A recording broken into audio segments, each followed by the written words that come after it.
What if you dedicated your entire existence to unraveling just one mystery? And when the answer was finally within reach, you discovered the moment had already slipped away. The protagonist, Shin Sang-hyun, possessed the unusual ability to consume artifacts, yet he never truly grasped the method to wield it properly. Nearly 3 decades passed in his career before he finally learned how to devour an artifact. By that time, he was already 55 years old, lagging far behind his contemporaries. Still, destiny granted him an unexpected kindness, an opportunity to return 30 years into the past. Now, inside the body of his 25-year-old self, armed with memories of the future, Shin Sang-hyun stood at the threshold of unimaginable power, holding the chance to rise as a top-ranking powerhouse. The tale truly sets in motion when Shin Sang-hyun clears the perilous dungeon known as the Ancient Dragon Nest. Exhausted beyond measure, Shin collapses from the tremendous effort. He grumbles in frustration, wondering why he still has to fight so hard despite being nearly 60 years old. As a swordsman, he has endured 30 years of professional battles, yet his only notable achievement is reaching the nation's top 100 swordsmen, which he personally deems insignificant, given that this world holds thousands of skilled players. He gazes at the reward in hand, hoping it might finally be a skill book.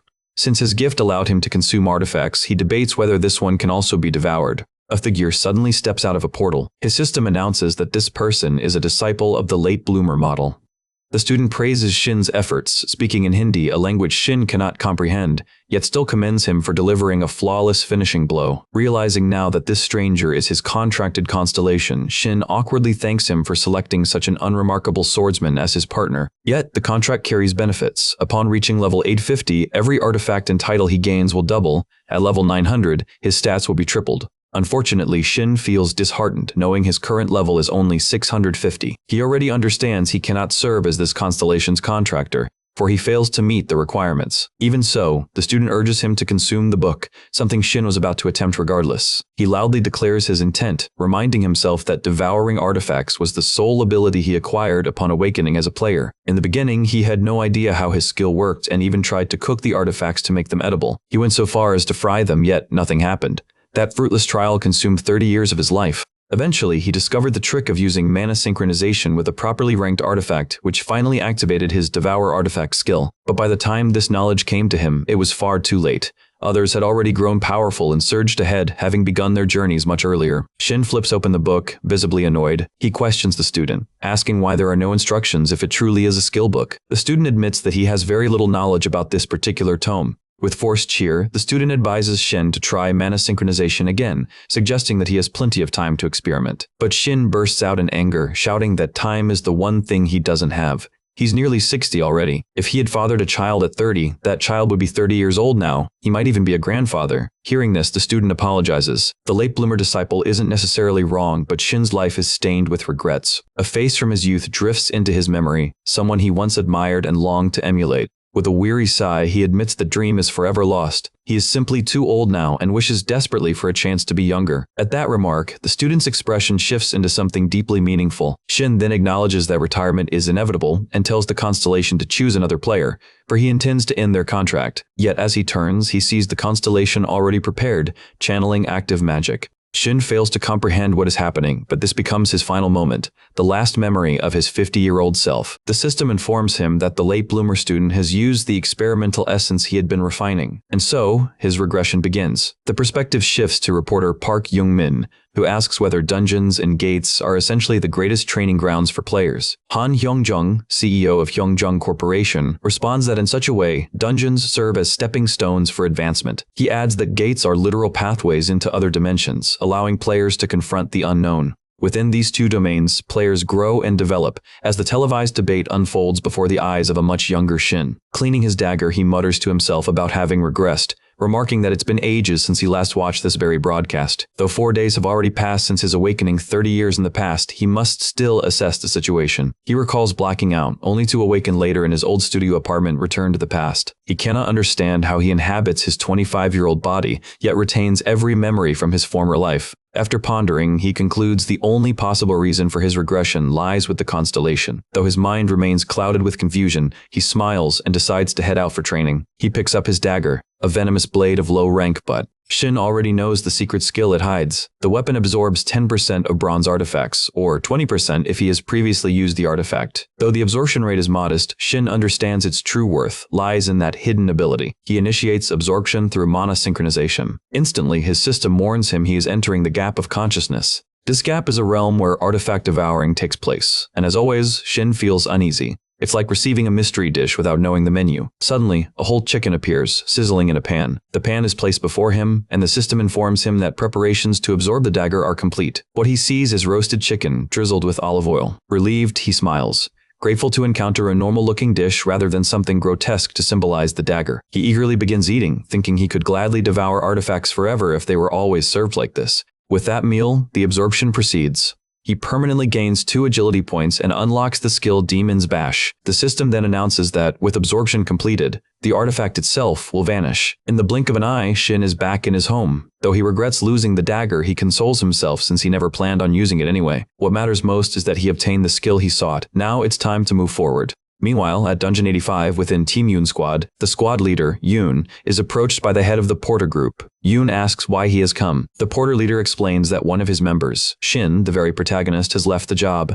Yoon reassures him, saying there's no need to worry since Shin has joined the ranks of players. The Porter leader is stunned by this revelation. Yoon confirms he personally approved Shin's transfer and questions whether the Porter leader has objections.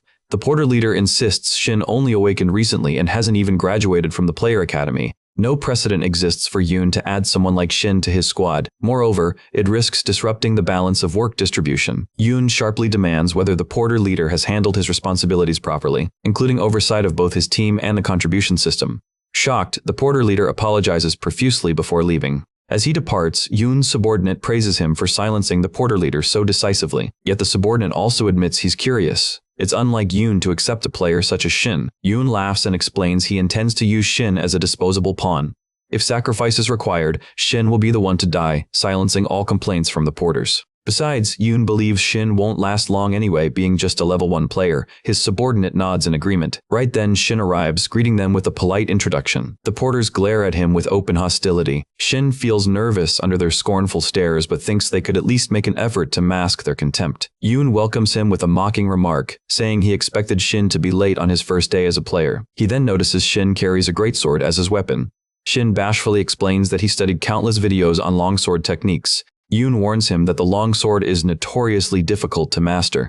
Shin insists he has enough confidence to protect himself and asks Yoon to place trust in him. Laughing heartily, Yoon throws an arm over Shin's shoulder, commending his spirit. Declaring that Shin is much like himself, Yoon rallies the squad to begin the dungeon raid. As they step into the dungeon, Yoon orders Shin to wait at the entrance once inside. The others chatter eagerly about how many monsters they plan to kill. Meanwhile, Yoon keeps watching Shin closely, his expression calculating. He sneers inwardly at Shin's so-called training from YouTube, thinking the boy has grown arrogant simply from awakening and obtaining player status. In his mind, Shin either craves death or is too naive to see it coming, but either way, it suits Yoon's scheme. For this orc-infested dungeon is notorious as a graveyard for newcomers. Yoon smirks wickedly, certain that Shin will soon learn his place. Yet that smirk warps into sheer shock, because he stumbles upon the corpses of numerous orcs already slain by Shin, leaving him to question the true identity of this seemingly ordinary newcomer. Orcs, after all, are classic creatures of fantasy worlds, though often dismissed as weaklings, especially when compared to mighty beings such as dragons. Within this world, orcs are widely regarded as chaotic, dim-witted, and inferior. This is exactly why inexperienced players often make the mistake of underestimating orcs, charging in recklessly as if victory were guaranteed. One such rookie now rushes forward, convinced that the orc's attacks will be easy to predict. But in the blink of an eye, the orc seizes him with terrifying strength, standing, towering at roughly 250 centimeters in height and weighing nearly 180 kilograms. Their raw size alone grants them a decisive edge over humans. At the same time, Yoon guides his squad deeper into the dungeon. A veteran squad member warns Shin that he won't receive any leniency just because he's the newcomer. The porter leader, still bitter, quietly resents Shin for ascending to player status so soon after awakening. Shin only responds with a polite smile, promising to give his best effort. His words are met with nothing but a mocking scoff from the veteran. Then, Shin hesitates briefly. He asks whether he'd be allowed to fight at the front if he chose to, leaving the senior momentarily dumbfounded. Before an answer can be given, an orc suddenly appears behind them. Shin lights up with anticipation, eager for his first real combat. Yet before he can act, the senior shoves the orc back with his shield. He curses Shin for daring to swing a sword with such sluggish movements. The senior then snaps at him, saying he doesn't want Shin's assistance, only proof that Shin has actual skill. Shin listens quietly, then calmly suggests he focus on what's ahead. The veteran swears again, launching an attack only to freeze in shock as the orc begins to overpower him. Yoon steps in at the last second, forcefully driving the orc back. Annoyed, he bellows at Shin and the others, reminding them this isn't a picnic outing. The squad apologizes quickly, awed by Yoon's display. He tells them to step aside as he prepares to take the orc on himself. The beast charges forward, but Yoon blocks the strike and immediately plunges his weapon into the orc's chest. The team cheers, hoping the creature has finally been slain. Yet, to their horror, the orc twists its lips into a sinister grin, lifting its axe once more to continue the assault. Yoon narrowly evades the blow, while Shin observes the whole scene with a composed face. Yoon assumes he's the strongest player on the team, but the truth is he's only level 50 and already struggling against this single foe. Gritting his teeth, Yoon attacks again, this time managing to stab deep into the orc. The beast collapses, and everyone dares to hope it is finally dead. They are amazed that Yoon managed to slay an orc unaided. Yoon orders them to advance, but his words are cut short as a wave of orcs stampedes toward them. Panic spreads through the group. They turn instinctively to Yoon, seeking guidance. Yoon advises retreat for the squad's safety, knowing full well he barely handled one orc, let alone an army. To their shock, Shin volunteers himself to confront the orcs. The rest think he has lost his mind. Yoon tries to calm him down, saying that while it's natural to be excited after awakening, recklessness will get him killed. Shin ignores the warning and charges headlong at the horde. The others shout after him, certain he's walking to his death. Yet with a single, decisive slash, Shin cleaves an orc clean in two. Everyone gasps in disbelief, stunned that this newcomer felled such a powerful creature. One teammate grumbles, upset he didn't land the finishing strike himself, annoyed that Shin took the spotlight despite being only level 1. The remaining orcs roar in fury at their comrade's death. They rush Shin all at once, but he remains fearless. Despite his rank, his battle experience is vast. He steadies his sword, prepared for the onslaught. One after another, Shin cuts through the orcs. Another swings at him, but Shin sidesteps with ease. With a smooth strike, he shatters its mask,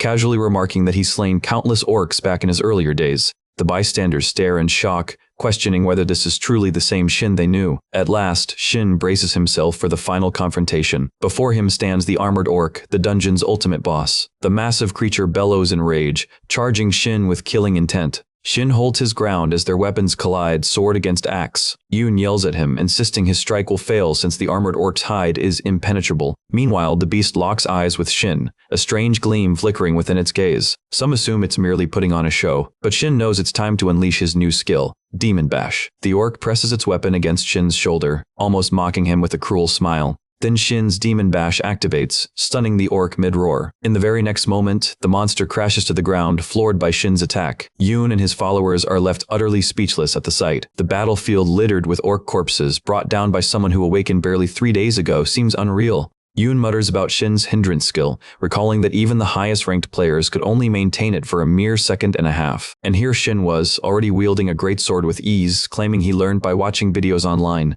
Yoon silently vows to ask which ones. He is completely dumbfounded that Shin managed to use hindrance against a fully armored orc. Meanwhile, Shin levels up. Not only that, he gains an F-rank title, Fearless Immature Puppy. With this title, he earns an additional 5 points in evasion. Though leveling up doesn't excite him much, he gladly welcomes more evasion stats. He also receives a free stat point he can assign to any attribute. Without hesitation, he already knows which one to enhance. From bitter experience, he's realized too late in his past life that luck is the most valuable stat, so he increases it, ensuring greater skill efficiency and higher odds of rare artifact drops. For him, it's essential. His system confirms the upgrade. Luck has been successfully raised. Yoon finally speaks, demanding to know if Shin truly is who he claims. He presses further, asking where Shin learned to use the hindrance skill. Shin silently admits he can't reveal the truth, that he regressed with knowledge from his former life. So he lies, saying he obtained it upon awakening. But Yoon is unconvinced. The story doesn't add up. Narrowing his eyes at Shin's sword, Yoon speculates he must have stumbled upon a diamond rank artifact or something even rarer.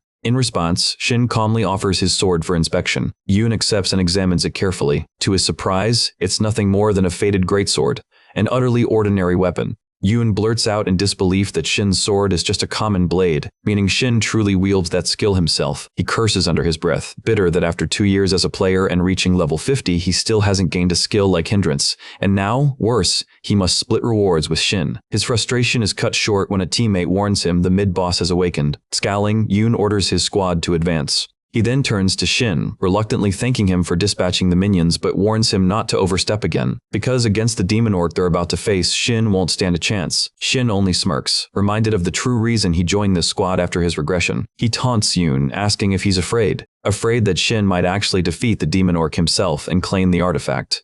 Chuckling, he adds that it would be fair since rewards are distributed based on contribution. The artifact he alludes to is the Crimson Stone, obtainable only by slaying the demon orc. The catch, however, is that its drop is uncertain. It rarely appears, and only after the battle. But Shin knows for sure that this demon orc will yield the Crimson Stone. In his past life, his squad had failed to bring it down. Another team struck the final blow and claimed the Crimson Stone. Back then, Shin could only sit in defeat. He had watched as the victors celebrated, hailing their leader for acquiring the priceless artifact. Yet what seized Shin's attention most wasn't its value, but its unique power, the skill of delay. That was the instant Shin's obsession began. And now, in this life, the delay skill is what he craves above all else. Thus, he declares to the squad leader, if rewards are based on each member's contribution, then there should be no problem if he defeats the demon orc alone. Yoon remains quiet for a brief moment. Min, on the other hand, is desperate for the delay skill. Even though he knows such ambition will make him look arrogant as a rookie, he's aware no one will take him seriously. And that's exactly what happens when a teammate bluntly asks if he's lost his mind. Having just wiped out a group of orcs, he's already acting like some kind of hotshot. He tries to calm their doubts. But before he can, Yoon's voice cuts in, telling Shin to do whatever he wants. The group is left stunned by Yoon's declaration. Yet Yoon doesn't leave it without terms.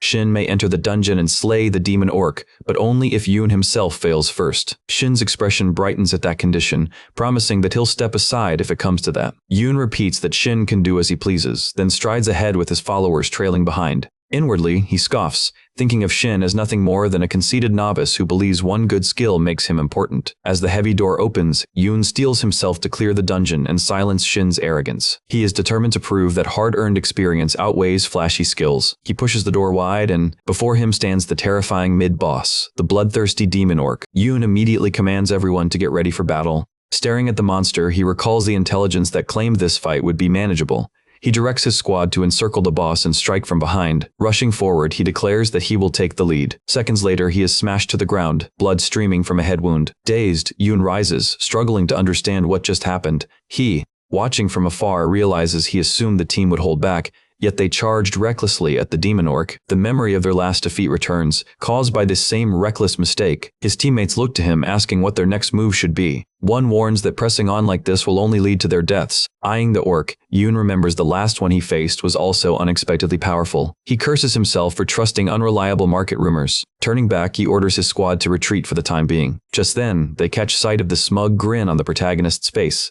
Their irritation spikes, and one mutters, "What is wrong with that guy?" But Yoon insists on retreating, noting that since the demon orc's eyesight is poor, they can slip out from the flank. Relieved, the team accepts his call. Yoon then turns to Shin, warning him not to blame anyone else if he gets himself killed. With sword in hand, Shin confidently answers that he won't die, so there's no need for concern. Now he faces the demon orc, which bellows and charges at him. Yet the protagonist is fully prepared. He knows that comparing their stats, he shouldn't stand a chance against the demon orc, but his greatest weapon is the battle experience carried over from a past life. With that, he launches his assault. Meanwhile, Yoon's group spins around in disbelief at the sharp metallic clash.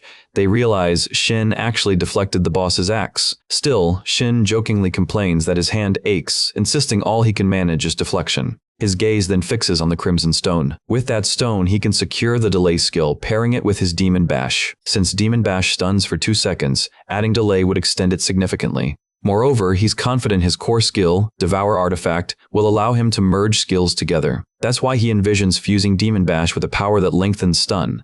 But that would essentially create an infinite stun cycle during combat. He realizes the delay skill is the linchpin. With that, he dares the demon orc to come at him. The boss roars and swings its weapon, but Shin smirks, satisfied that part of his strategy is going as planned. He's beginning to notice the demon orc's weak point. He sidesteps the blow, causing the heavy axe to embed itself in the ground. Without hesitation, Shin activates Demon Bash. The demon orc is stunned for 2 seconds. Watching in shock, Yoon realizes even a mid-boss isn't immune to this skill. Shin taunts the demon orc, remarking how orcs usually follow simple attack patterns, yet this one dares to be a boss. But his confidence is shaken when the demon orc snaps out of the stun almost instantly and retaliates. It's a narrow escape, but Shin blocks the swing with his blade. He recalls that this demon orc possesses regeneration, which cancels his demon bash and negates the stun. Now he must wait 15 full seconds before he can use demon bash again. This is the very reason he needs delay. Accepting that reality, he resolves to bring down the demon orc without it. He charges straight ahead, sword raised, clashing with the monster once more. Yoon watches the duel unfold, but his subordinate urges him to retreat.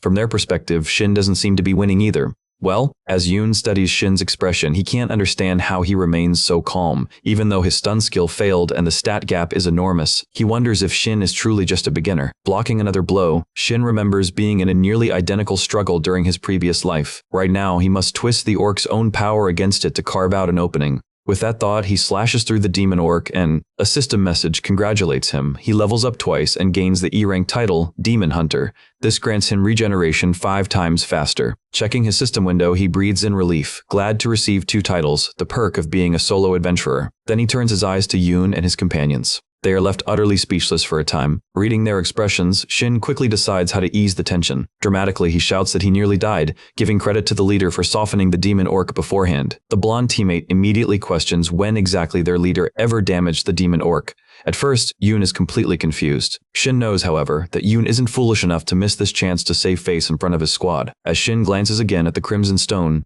Yoon realizes he must uphold his earlier promise. Addressing his team, he declares that since the mid-boss is down, they must prepare for the final boss. Everyone follows his command. As they climb the stairs, they remark, "There's no way a newcomer like Shin could possibly defeat the boss solo." One wishes they had a stun ability too, but another reminds him such skills don't work on bosses. Once they are gone, Shin grins at the Crimson Stone in his hand. The moment has come to activate it. He inspects its stats. The Crimson Stone is a silver artifact, crystallized to boost endurance and tenacity. To consume it, the protagonist slips into the realm of unconsciousness. There, the system serves him a symbolic dish prepared by a master chef, bibim naengmyeon with meat jelly. The strange yet delicious mix leaves him satisfied, as though fortune itself is now on his side. A notification confirms his body is primed to absorb the Crimson Stone. He takes a figurative bite and the absorption process initiates. As a silver rank, his base absorption rate is 20%. His strength and vitality both rise by 2 points. Along with that, a new special effect, Delay, is added to his arsenal. This grants him the ability to impose delay on whichever skill he chooses. Although this new feature unsettles him slightly, he links it with Demon Bash. The system validates the integration. If he triggers Demon Bash before the stun ends, the enemy will be stunned again. The third strike carries a 90% chance, the fourth a 60% chance, and by the fifth it drops to 30%. Shin then regains consciousness. Satisfaction floods him. He once thought a guaranteed 4-second stun was only theoretical, but now it's proven real. Yoon walks over, opening a conversation. He informs Shin that the boss chamber lies ahead, where the orc berserker awaits. When the protagonist offers to accompany them, Yoon declines. He explains that as leader, he cannot waste the potential of someone with Shin's abilities. With a firm handshake, he proposes cooperation. Shin agrees, though his conditions remain unchanged. Unice S. Seps. At that moment, a player reports that the party is prepared to advance. Yoon nods and urges them all to stay alert. The protagonist notices the blonde member scowling and wonders why. To boost morale, Yoon reminds the group that the dungeon is almost finished and suggests celebrating with drinks afterward. Suddenly, the massive boss looms ahead, its terrifying form marked by jagged fangs and wild hair obscuring its face. Yoon volunteers to enter first, but the protagonist steps forward, insisting they move in together. His daring tone leaves the others startled. Ignoring his leader's caution, he charges in, reminding himself that unlike demon orcs, berserkers have weaker resistance to skills. With calm precision, he believes stunning it is possible. The orc berserker lunges, and for an instant, Shin wonders if that bold, confident voice from earlier had truly been his. As a child, fear had been the chain that bound him. As an adult, mere survival dictated his every step, but now he refuses to remain trapped in that old way of living. He must transform and prove himself, right here, right now. With all eyes on him, the protagonist unleashes a devastating slash, almost cleaving the boss apart in one stroke. Yoon can only watch in astonishment, whispering that he's a monster. The system declares the enemy stunned for 4 seconds, and Shin immediately triggers Demon Bash. He commands the others to charge and pour out every ounce of power they have. The orc berserker thrashes violently as blow after blow crashes down upon it. At last, the orc berserker collapses and Dungeon 85 is cleared. A shield bearer remarks how easy the run felt. Another credits their success to the stun effect. Behind them, the porters gossip among themselves, wondering if Shin already has a private porter. One plans to ask him, but another protests, intent on doing the same. The system notifies him that he has leveled up again, earning the D-rank title, Overwhelming Power. This title extends the duration of all his status effects by 10%. He reflects on the number of titles he has already gathered, far more than he ever managed in his previous life. Yet even now, his progress still pales beside one figure. Du Gyeongsu, the Ghost Blade, the perfect sword, Korea's strongest swordsman. Just 2 years after the emergence of players, he had already surpassed level 500. In Shin's past life, Du Gyeongsu was unreachable. But this time, Shin swears he will catch up, if not surpass him. Fueled by that resolve, the protagonist stretches his limbs. Yoon approaches, offering him praise for his performance. Along with his words, he presents a reward item. Shin accepts it and asks what made him offer such a gift.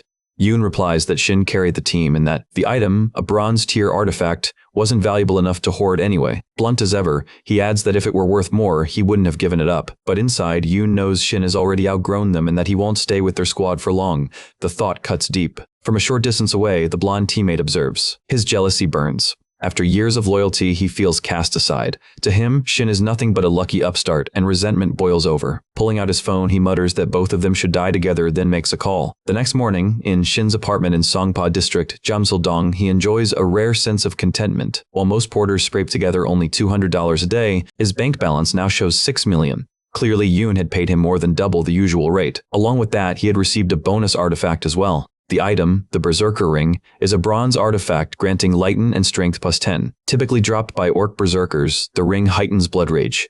To use it properly, one must burn 1 mana per second, reducing the combined weight of all artifacts to just 1 kilogram. Shin realizes why the ring is only bronze rank. Most players would drain their mana long before they could swing their blade. But he is not most players. In his past life, it had taken 50 long years to uncover his true potential, but now he applies every lesson immediately. He knows artifacts that consume mana usually carry penalties, but once devoured, those penalties vanish while the benefits remain. Excited by this insight, he prepares himself for yet another of his signature mukbang artifact feasts. The synchronization process with the Berserker Ring has already begun. Risks don't faze him. For Shin, every new skill is one more step forward. Meanwhile, inside a private club in Seoul's Gangnam district, the blonde-haired player rants furiously, insisting he wasn't lying about the 4-second stun. A man across from him calmly asks if he's raising his voice. At once, the player goes silent. This man is coldly questioning why he should even care. When pushed, the blonde denies wanting revenge, claiming it's just business. But the man isn't fooled. His companion, a woman, leans close and whispers something into his ear with a chilling smile. The scarred man turns back and slashes the blonde player across the ear. He reminds the trembling fool that they are not his subordinates. Then, without hesitation, he pours liquor onto the bleeding wound. With icy cruelty, he declares that the man will pay with his voice, his loyalty, and the worth of that ear. Then, in the same calm tone, he asks once more about Shin. The next day, at Jamsil 4-3 training grounds, Shin sits on a staircase, reflecting on the unpleasant taste of cold cucumber soup. He dislikes it, but with nothing else available after syncing with the Berserker Ring, he forces it down. His stomach churns at the flavor, yet he stays optimistic, convinced that there is always light beyond the tunnel of hardship. He twirls his great sword with ease, marveling at how much lighter it feels. That is, thanks to the lightweight effect gained through Devour Artifact. The skill consumes no mana now, though the penalty halves its efficiency. Even so, every artifact he carries weighs only 100 grams. This passive benefit convinces him to stick with the greatsword for now. Opening his player information window, he sees that he is level 7 with 3 titles. He has no constellation yet, but he does possess the exclusive skill Devour Artifact and has already absorbed 3 artifacts. His stats read 324 HP, 32 MP, and 37 EXP. He knows attracting the gaze of a constellation is vital for advancement, but since a player may bond with only one, he must choose carefully. Ideally, he wants one that resonates with his best trait, luck. Still, he admits that his current stats may not yet be enough to catch a constellation's notice. So for now, training is all he can do. Standing before 100 practice dummies, he readies himself to continue sharpening his strength. Later, as a car speeds along a road, the protagonist steps out, barely able to remain upright. 3 days of relentless training, followed by a long drive, have left him utterly exhausted. He thinks fatigue might be the death of him, yet one reward makes it worth it. A new passive skill, ambidextrous sword training. It enhances his adaptability with all swords except daggers and one-handed longswords, perfect for a swordsman like him. Soon he arrives at Dungeon 101, a solo player-only instance. Normally, such a dungeon would require months of waiting, but with his car, he reaches it without delay. On arrival, he notices something unusual. A black car parked nearby, and he realizes he has been followed into the forest. He doesn't know who they are or what they want, but whatever their reason, he plans to deal with them inside the dungeon. Moments later, a group of men enters the gate. They are clearly not solo challengers. When one scar-eyed man hears this dungeon is for solo use only, he feigns surprise. Shin stays silent, watching from the shadows. He knows they came here intentionally. Calmly, he warns them that this is his dungeon, but the men laugh and call him an idiot. He warns them once more, saying he won't report them if they leave immediately. But instead of heeding his words, they rely only on swordsmen and an archer. Shin recognizes them as the Hyena Pack, infamous for hunting other players. The hulking member mocks Shin's bravado, while the archer remains cold and calculating. Shin recalls that eventually the player association wiped them out with relentless surveillance. His eyes lock on the archer, knowing that he is the most dangerous of the group. With a mocking grin, Shin says they should hurry up and start. He adds that if he needs to dispose of bodies, a dungeon is the perfect place. His words provoke the group into action. The scarred man suggests eliminating him quickly, and the big one laughs, saying ripping his mouth apart will be easy. Yet Shin stays calm, urging them not to waste his time and to attack altogether. The moment they rush in, he reacts instantly. To him, dungeons embody the law of survival of the fittest. Monsters constantly try to kill, and players hunt artifacts with equal desperation. Inside a dungeon, there are no rules, only death waiting at every corner. His past life etched this truth into him, and now, drawing his sword, he knows that killing here is the same as surviving. With that conviction, he charges and cuts down 2 of them in a single swift strike. Then he dares the rest to come at him. The survivors scatter, seeking better ground, while the archer readies to provide cover. The archer cannot believe Shin has already slain Sunho, who was level 100, while Shin himself has only just awakened. Shin twirls his blade and fixes his gaze on the archer. Panic sets him. The archer looses arrows and screams that Shin is a monster. Shin slices through the arrows and rushes in. The massive sword crashes into the archer, who falls to the ground in utter disbelief. Onlookers assume he exposed himself recklessly by hurling his weapon, but Shin dashes forward. As his hand reaches toward the sword, the final 2 opponents surge at him, convinced the moment favors them. Yet the instant they strike, a brilliant flash blinds their eyes. When their sight clears, they witness Shin standing inverted, balancing on the sword's hilt. They call him a lunatic. He rips the weapon free and instantly cuts one down. The discard named Yante hides behind his ally's corpse, using it as a shield, but it changes nothing. Shin cleaves him apart without hesitation. Watching the brutal display, he deduces these men are likely organ traffickers chasing after the power of mana stones through forced implantation. He realizes their bond isn't forged by loyalty but by greed. They aren't comrades in a true party, they're profiteers. Yante snarls that knowing the truth won't save him. Shin stays calm, responding evenly that he was only curious. He then activates his skill, Demon Bash. Yante freezes, stunned for 4.4 seconds, utterly bewildered. The shallow cuts he suffered earlier now matter, for the skill magnifies the pain through them. Shin declares it's already finished, while Yante grows more disoriented. Always before, he had been the predator tricking new players, earning trust, only to slaughter them afterward. Now terror grips him, and he finally understands the despair of being hunted. Shin asks if this is the first time he has ever known fear. Blood drenches the ground soon after. When it ends, Shin cleans his blade, reminding himself never to grow comfortable with moments like these. He thinks no constellation would ever choose him after what just happened, yet he tells himself it was done purely in self-defense. As he surveys the area, he notices the artifacts scattered around. Gathering them, he realizes he has collected 8 in total, all dropped by the team. They are his by right now. Enol, meanwhile, finds his level rising to 10. Wrapped in his cloak, he has already absorbed 11 artifacts. His HP now stands at 400, his MP at 50, and with 12 EXP, every stat has skyrocketed. Though he would rather have avoided such extreme measures, he admits that in the end, it was worth it. He's also relieved that consuming artifacts didn't make him heavier. Judging by his current stats, he estimates his strength equals that of players around level 50. He marvels at the speed of his growth, calling it unreal. From his pocket, he takes out a ring, the recovery ring. This item instantly cures abnormal conditions for 10 mana, but using it again within 1 minute doubles the cost. He recalls that the large foe who charged earlier had worn this same ring. That clash had shaken him, and he realizes now that if he had relied solely on his stun, the outcome might have turned disastrous. He resolves never to repeat that error. At that moment, the mana synchronization tied to the ring triggers within Dungeon No, specifically on Internal Route 101. Goblins begin to appear along the path. One suddenly notices movement. It is Shin, moving with a professional's quiet steps, creeping closer. The requirement for the coveted Lucky Day title is merciless. Defeat 500 monsters with eyes closed. The goblins seem baffled by his strange conduct, but one catches the shine of his blade and begins to salivate hungrily. They whirl around, wary now. Shin is astonished at how clearly he perceives the world. Every shift of air, every whisper of sound reaches him.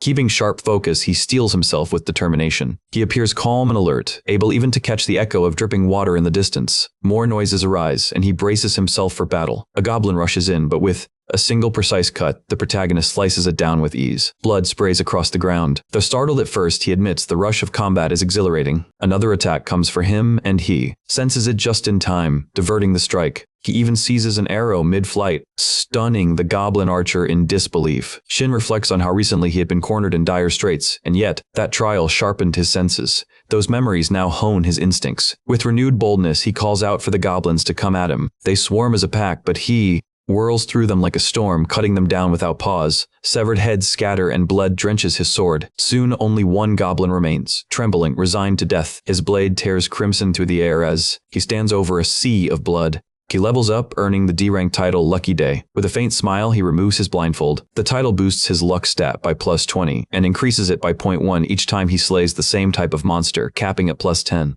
It's a prize he has long sought. Just then, more goblins rush in from around the corner, horrified at the sight of their slaughtered kin. Shin, with a grim expression, seizes the moment as a perfect chance to gather even more points. His stats update. His luck has now risen by 30. Overcome with excitement, he trembles and erupts into booming laughter, savoring the reward. He muses that this bonus alone could be worth hundreds of millions, perhaps even $1 billion, but a red glow suddenly flares behind him. His face hardens. This event has arrived earlier than he expected. One being, the cleaner of a fallen dimension, asks if he wishes to spread misfortune.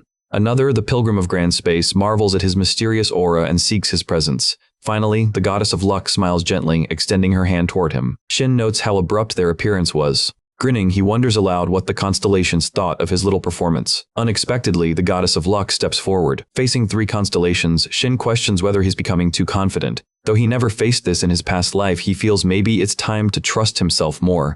Something tells him he is no longer the uncertain man he once was. The goddess of luck studies him with clear interest. She remarks she has never seen a swordsman so blessed by fortune, to which Shin replies that many call him lucky. Privately, he feels relieved. The attention of constellations reassures him he must be on the right path. Among them, the cleaner praises his hidden cruelty, admired among slayers. Shin suspects this is due to the ruthless way he dispatched the goblins. Meanwhile, the pilgrim of grand space watches silently.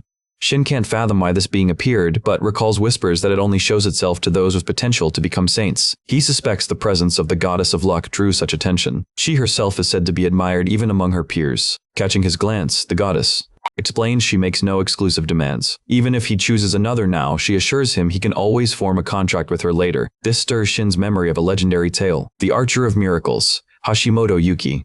Known for never missing, people claimed the world itself blessed him. His arrows never ended, his shots bent reason, though skeptics dismissed it as myth. But Shin knows the truth. His power came from a pact with the goddess of luck, who turned miracles real. With 3 constellations before him, Shin tells them he needs time to decide. They urge him not to waver, to choose with his own will. Still, he feels the crushing weight of the choice. What if this is his only chance? What if no others ever come? He recalls his former life, when in his first decade only a single friend and one constellation appeared to him, the late bloomer student. That arrival had felt like salvation in long years of hardship. It gave hope, but nothing changed until age 55, when at last that contract granted him regression. For that, he remains grateful. Yet it also reminds him he might never get another opportunity like this. He tells himself that this time, the choice must be deliberate. Standing before 3 different paths, sacred power, destruction, or luck, he steadies his breath and makes up his mind. His finger presses the accept button. The contract with the goddess of luck is sealed. She seems genuinely pleased, almost surprised by his decision. The pact finalizes. Somewhere, a distant being silently observes. 15 allied constellations gather, showering him with congratulations and blessings. Though Shin feels overwhelmed by the sudden recognition, he chooses not to dwell on it, extending his hand toward the goddess of luck. She clasps it gracefully, praising his judgment. Another constellation, the Mono Dealer, echoes her sentiment, calling it a wise decision. 4 choices appear before him. The first ensures every strike will be a guaranteed critical. The second makes any artifact of unique rank or higher immediately activate its power. The third provides a 100% drop rate for artifacts from mid-bosses and final bosses. And the fourth option allows each level-up point to raise stats by 2 instead of 1. Furthermore, if he invests in luck, the bonus applies retroactively to all earlier allocations. The protagonist is stunned. Every option is absurdly broken in power. The goddess beams, clearly enjoying his astonishment. Critical strikes, surefire drops, and double stack growth. All of it, he realizes, is the reward of his persistence. When she asks about the remaining constellations, Shin answers calmly, telling the other two they can leave, for his focus will remain solely on the goddess he chose. The pilgrim of grand space nods once, remarking that their paths will cross again. Despite the weight in the air, the goddess of luck chuckles. She commends him for standing his ground and reassures him that with her favor, there is nothing ahead he needs to fear. Shin believes greater opportunities are still waiting somewhere in his future. Later, within the final chamber of Dungeon 101, Shin confronts a colossal monster, the Greed Goblin Lord, an embodiment of avarice towering over him. The goddess looks on with visible concern. Just as Shin moves to land the decisive strike, the Goblin Lord intercepts with two massive axes. The beast roars, releasing a shockwave that hurls Shin backward. He braces himself with his sword, but not before suffering a status affliction, Overwhelm. Shin had expected this, though not as crippling as stun. Overwhelm erodes the will to fight. Without hesitation, he triggers recovery, purging the debuff. The Goblin Lord attacks again crash, tearing the ground apart, yet baffled by Shin's rapid counter. Even if his defense skill doesn't fully immobilize, it buys enough time for retaliation, and now it's time to test fortune itself. With Overwhelm cleansed, Shin seizes the chance. He slashes into the Goblin Lord's shoulder, then follows up with Demon Bash, activating it for a full 2 seconds. Watching the timer carefully, he strikes again, refreshing the stun effect.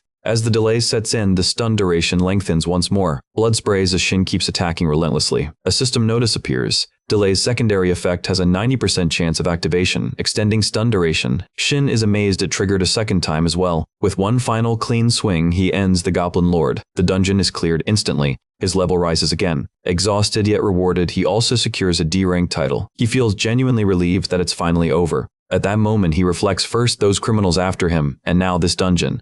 Perhaps he is pushing himself too far. Suddenly, the goddess of luck reappears, remarking that he must truly be fortunate to have pulled off everything today. Shin thinks most would call it pure skill, but she insists luck is a talent in itself, adding that she's glad her blessing supports someone so fitting.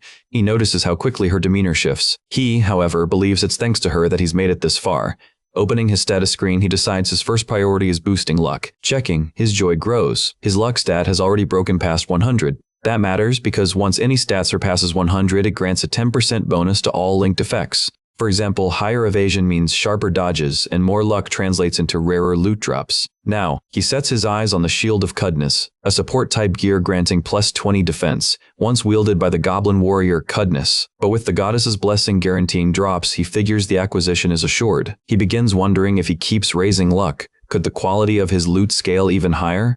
With that thought, he retrieves the shield. Immediately, his mana synchronizes with the item. Suddenly, the goddess of luck clasps him tightly. He thinks to himself she may end up more troublesome than a late-blooming model student. Later, at the quest zone near Jamsil Station, a woman stands by the gate while Shin exchanges words with her. Though he understands her concern, his own thoughts run elsewhere. She apologizes, urging him to reconsider his decision. She explains she has seen too many corpses today.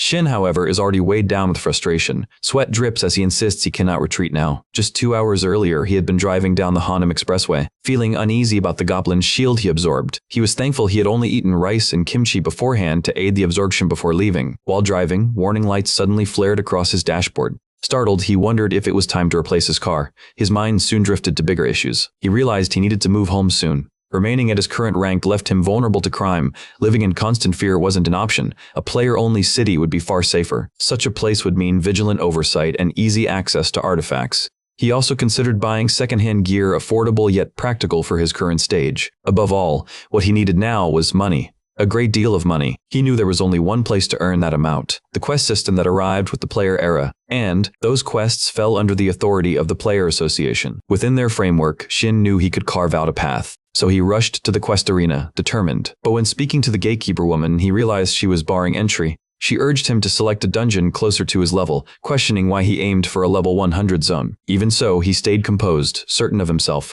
Though only level 17, he felt the lower dungeon now would be a waste of his time. Trying again, she responded wearily, saying she's heard such claims before. She begged him to choose somewhere safer. In that moment, he understood. Many had died believing themselves stronger than they truly were. Yet he refused to yield. Deep down, he grasped the risk, but believed he could bear it. As they argued, a girl appeared, asking what was happening. The gatekeeper brushed it off casually. The newcomer was Kim Miso of Eden Guild, a top-tier A+ ranker. Shin instantly recognized her identity. Kim Miso, the sniper known as the Marksman of Devastation. He remembered she was the first to reach level 100 and claim the Marksman title. While her combat mastery was already legendary, what made her even more famous was her background. She was the daughter of Kim Yoon-shio, president of Shinsung Biotechnics. Shin wondered if she might also be Shin Terry, the famed shadow assassin, or perhaps even a hero in disguise. He considered if she was connected to Cho Jin-ho, one of the nation's leading sword masters, maybe all part of the same guild. Then it struck him she was the heir of the corporation holding the largest stake in Eden Guild. Essentially, she had lived at the top of the player hierarchy since day one. She then stepped forward, greeting him warmly. Saying she hadn't seen him before, she asked why he sought a level 100 quest. He answered plainly, he needed money. The bystanders gasped. To them, it was shocking that she initiated the conversation, and they muttered that Shin must be insane. Some assumed she was just humoring a clueless rookie. But Shin heard every whisper. Kim Miso remarked, the quest would be brutal for someone like him, but he already understood that. He knew too well the meaning of high risk, high return. His boldness wasn't pride, nor was it disdain for her. He vividly remembered the rejection when he once tried to join her party before his regression. He bore no resentment. Then she pointed out that solo players were forbidden from this quest, meaning he couldn't enter alone. That reminder hit hard. The rule still stood and would remain until 4 years later. The gatekeeper laughed outright, and Shin admitted he must have misread the notice. But then Kim Miso shocked everyone. She offered to let him join her. Shin was left speechless. Around them, whispers rose again. Some doubted her, others burned with envy. Shin, however, began wondering what her motive was. He asked directly if there was a catch. She only replied that she was helping a fellow player with no hidden agenda. He chuckled, admitting it was hard for him to trust. She reaffirmed there was no secret deal, just one condition, that if he failed her expectations, he'd better be ready for the consequences. But if he proved her wrong, she would acknowledge it and apologize. Then Shin understood. She intended to test him. Her influence extended far beyond that of an ordinary player. Even the garments she puts on instantly skyrocket in value. Every single word that leaves her lips turns into headlines across countless outlets. He realizes that if she chooses to ruin his reputation here, his entire career might collapse. Yet he refuses to retreat. He faces her directly, suggesting they head out immediately, and for the first time, he feels genuine curiosity about what may unfold next. When Kim arrives at the quest arena, she instructs her guard to take care of whatever is necessary. Right then, she notices that most of her guildmates are occupied elsewhere, forcing her to search for new allies in order to meet the required number for the quest. As luck would have it, she has a reason to join forces with Shin. Because the rules demand a minimum number of members for the mission, her eyes naturally drift toward him. Spotting him talking with the receptionist proves somewhat inconvenient for her in that instant. She happens to notice this confident young man, and uncertain of how he might respond, she becomes intrigued. So she asks the receptionist what kind of quest he is attempting to accept.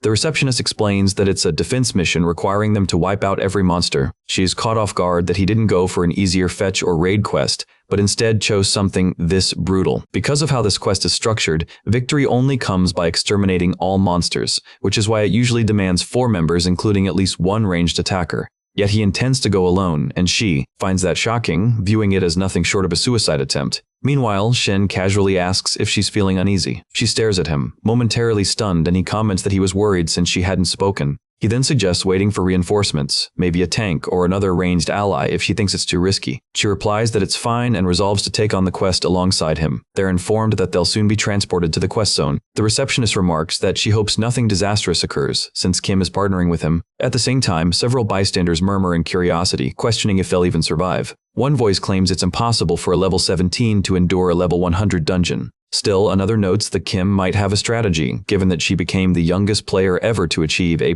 rank. They also discuss the new ranking system established by the Player Association. It no longer relied on levels since gauging strength that way proved unreliable. Now, rankings are determined by 2 factors: how many dungeons a person has conquered and their overall combat instinct. Kim secured her A+ rank purely because of her unparalleled battle awareness.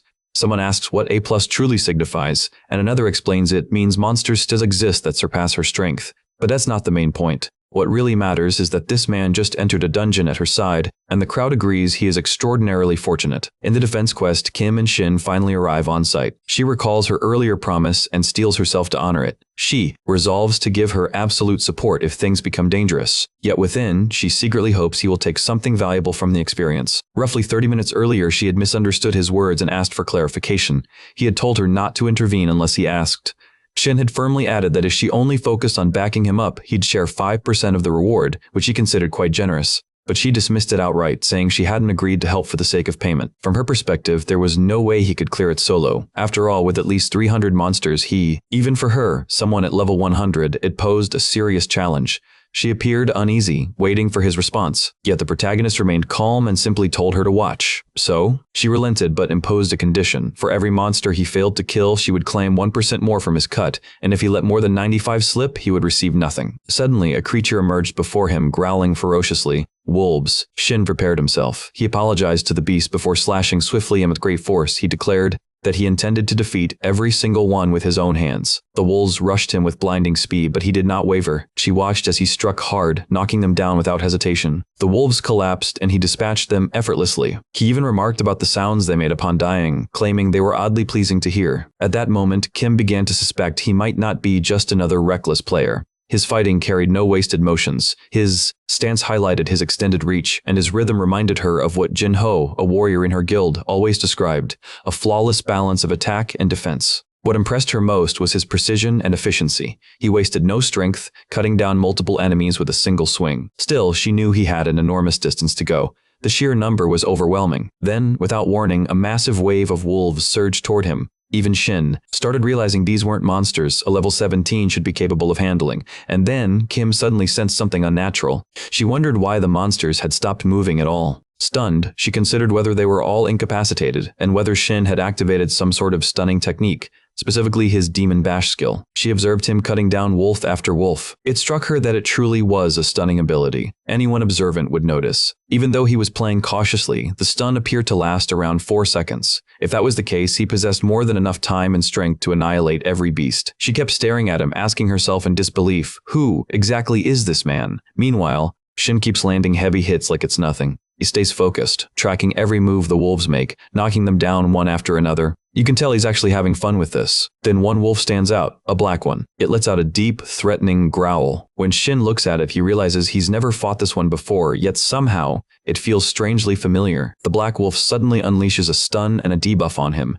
Shin quickly wonders if this could be the same kind of stun effect he used earlier. Kim looks shocked too, but her artifact protects her from being stunned. That's when she figures it out. The black wolf just used a stun skill on him. She almost forgot that such a move was possible. She was just about to doubt him, but now she realizes maybe Shin has some kind of ability that can trigger stun effects himself. Still, for someone at his level to cancel out a stun like that, that's practically unheard of. Then, his system notifies him that his recovery skill has activated, and the stun effect fades away. Shin gets back on his feet instantly and charges straight at the monster. Kim watches in disbelief. His sword stance is nearly flawless, and that stun should have lasted much longer. Now it even looks like he can cancel debuffs too, even though he's only level 17. The black wolf growls louder and rushes toward him again, but Shin doesn't even flinch. He stays calm and steady, holding his ground. James's thoughts start to connect the dots. It finally makes sense. Shin should have been frozen by the stun, yet he isn't. Suddenly, the black wolf lunges again. For a brief moment, panic flashes through the air. But with one final powerful swing, Shin cuts it down. Afterward, he glances at himself, notices how dirty he's gotten, and thinks maybe he should just enjoy the mess. Kim watches everything unfold quietly. She can't stop wondering, just who exactly is Shin? And now, in this defense quest, Shin wipes out every single wolf-type monster. He defeats 299 of them, just one short of the target of 300. He levels up fast, tearing through each stage with ease and satisfaction. He also earns the D-rank title, No Fear, which allows him to ignore any negative effects from these wolf-like creatures. At this point, he starts thinking that maybe Kim will finally trust his abilities. She's clearly impressed, though she still keeps that cool expression. He knows he has to keep the show going, so he prepares himself for the final battle. Then, a massive wolf appears before him, the full moon wolf lord. Shin steps forward and swings with a strong attack, right in the middle of the field. He remembers that random strikes usually work best against this boss. The wolf growls again, but Shin remains completely focused. After 30 years of experience from his past life, he already knows every move this boss can make, and still, he feels a bit sorry for having to hit it. He lands a heavy blow with his sword and tries to follow up with his Demon Bash skill. Unfortunately, the boss resists it. His Demon Bash doesn't go through. Meanwhile, Kim watches closely. She notices that he somehow avoids every stun effect, and she's shocked by how easily he swings that massive sword like it's nothing. Back in the fight, Shin keeps pressing on with full strength. The wolf dodges most of his strikes with quick, fluid movements. Then suddenly, the wolf lets out a fierce roar. Without missing a beat, Shin rushes in for another powerful blow. The wolf narrowly dodges it, but Shin already knows the Wolf Lord's unpredictable attack pattern. He realizes he understands every single one of its tactics. Meanwhile, Kim starts to see something deeper. The most frustrating thing about Shin is his constant urge to prove his strength to her. He smirks, and that small gesture makes Kim question who he really is. The fight continues, neither side giving in. Shin starts to notice that the battle is dragging on longer than he expected. He's running out of moves to show off, thinking the wolf should be tired by now, but then it charges at him again, and Shin wonders how it still has this much energy left. At this rate, he realizes he might collapse before the wolf does. His health stats are running dangerously low. He starts to tense up as the wolf looks ready to finish him off, but fortunately, Shin begins to catch on to its attack rhythm. The wolf uses heavy strikes to bait him into a counter, then follows up with a vicious assault. Shin stands tall, gripping his sword, recognizing the Wolf Lord's signature move, a deadly tactic that has taken down countless players before him. He hasn't seen it executed until now, but the moment it begins, he knows exactly what's coming. And this time, he's ready for it. The wolf lets out a thunderous roar, and Shin charges forward to strike. But right before he lands his hit, the wolf growls again, deep, sharp, and menacing. Kim freezes for a second, completely stunned by what she's seeing. The wolf suddenly slams Shin with a brutal hit, sending him crashing down. Kim flinches, her chest tightening. She feels like the one being struck. Frustration hits her next. She calls herself an idiot in her head. After all that overwhelming power he showed, she still let her guard down, and now he's the one paying for it. The guilt cuts deep. But then, something completely unexpected happens. A blinding light flashes before her eyes. In that instant, the Cudness absorbed shield shatters, turning into fine ash that fades away, gone for good. Ingon suddenly gains a new special effect, Sacrifice. A rush of happiness flows through him as he realizes what it does. The effect grants him a conditional healing ability, something he can still use even after the shield's gone. Now he needs to decide which part of his body to heal. He focuses. It's not a random choice. There are 16 body parts to pick from. Normally, healing the back would be the safest bet, but since the back's split into 4 different zones, it's not very efficient, so he figures the front makes more sense. Once he decides, the magic flows perfectly, and thanks to the power of sacrifice, Shin's health shoots back to full. He realizes that if he had missed that by even a little, he'd be dead right now. But instead he smirks and says to the wolf that he didn't expect to solve both his problems at once. Then his Demon Bash skill activates. Level 1. Shin honestly can't tell if he's lucky or cursed. He decides to roll with it anyway, gripping his sword tight and preparing to test his luck. He notices his stun technique only lands on the 3rd hit, but hey, that's good enough for him. Right then, Kim finally shows up. Shin greets her with a grin, saying, "You're finally here." She fires back, half relieved, half annoyed, saying he could have at least told her he had a healing skill, because for a second there, she really thought he was a goner. Then she tilts her head, asking if he's living some kind of second life or something, because somehow he already knows all the Wolf Lord's attack patterns. She admits she's met tons of players before, but Shin is the first one to completely throw her off. She tries to say something else, but her words trail off. She's not sure how to phrase it. Shin turns to her and asks her to finish what she was going to say. She blurts it out, half joking but kind of serious, asking if he's some kind of rancor. That one catches Shin off guard. He actually thought she was about to say it feels like he's someone who's regressed. But then he realizes that's probably not something a regular player would even think about. She follows up, asking if he's planning to take down the boss. Without a second thought, Shin steps forward, faces the Wolf Lord, and takes it down in one clean move. After the fight, he earns a C-rank title and unlocks a brand new skill called Face Off. It activates only when his target is completely alone, no allies within 5 meters, and boosts all his stats by 20%. Shin wonders if his first C-rank title is actually built for solo battles. He's honestly pleased with it. Kim notices and says it looks like he's earned his title. He's surprised and asks if she's ever cleared this stage solo before. She nods, saying she has, but she admits it was only possible because of her artifact. Shin smiles, saying that finding the right artifact still takes real skill. She thanks him for the compliment, but then casually mentions that her item cost over 200 billion won. So, yeah, it's not really fair to compare herself to someone fighting with a regular sword. Still, brushing that aside, she tells him to try out his new title. Shin blinks, he doesn't get it at first, but then face-off triggers. Kim standing alone within 5 meters, no one else around. Yet the moment Shin opens his mouth to say something, the effect instantly cancels. She laughs it off and says she's heading out first to call her porter so they can collect all the loot. Shin thanks her again. He figures it makes sense. Drop loot and monster parts are part of the quest rewards anyway, so bringing porters is just being smart. And since he handled most of the fight, he figures he's left a good impression on her. Before she leaves, she tells him one last thing. She's giving up her 5% share of the quest reward. That leaves Shin speechless. He tells her that doesn't sound fair, but she waves it off, saying she'll be fine and doesn't want him to refuse. She adds that they'll have more chances to work together, so he should think of it as her investment in him. Our guy can't help but think he should never let his guard down around her. Still, he finally decides to check out his long-awaited reward, the Blue Moon Stone. The moment he sees it, his eyes light up. He's beyond thrilled he finally got his hands on a platinum rank artifact. In his head, he's already doing the math. This thing's easily worth 1 billion won, enough to buy himself an apartment in Seoul. Then, the goddess of luck butts in, acting smug, asking if he finally believes in her after scoring something this good. But Shin just shrugs it off. He's convinced this is his own luck, not hers. Meanwhile, the one with the torn lips starts whining about how unfair Shin's luck is.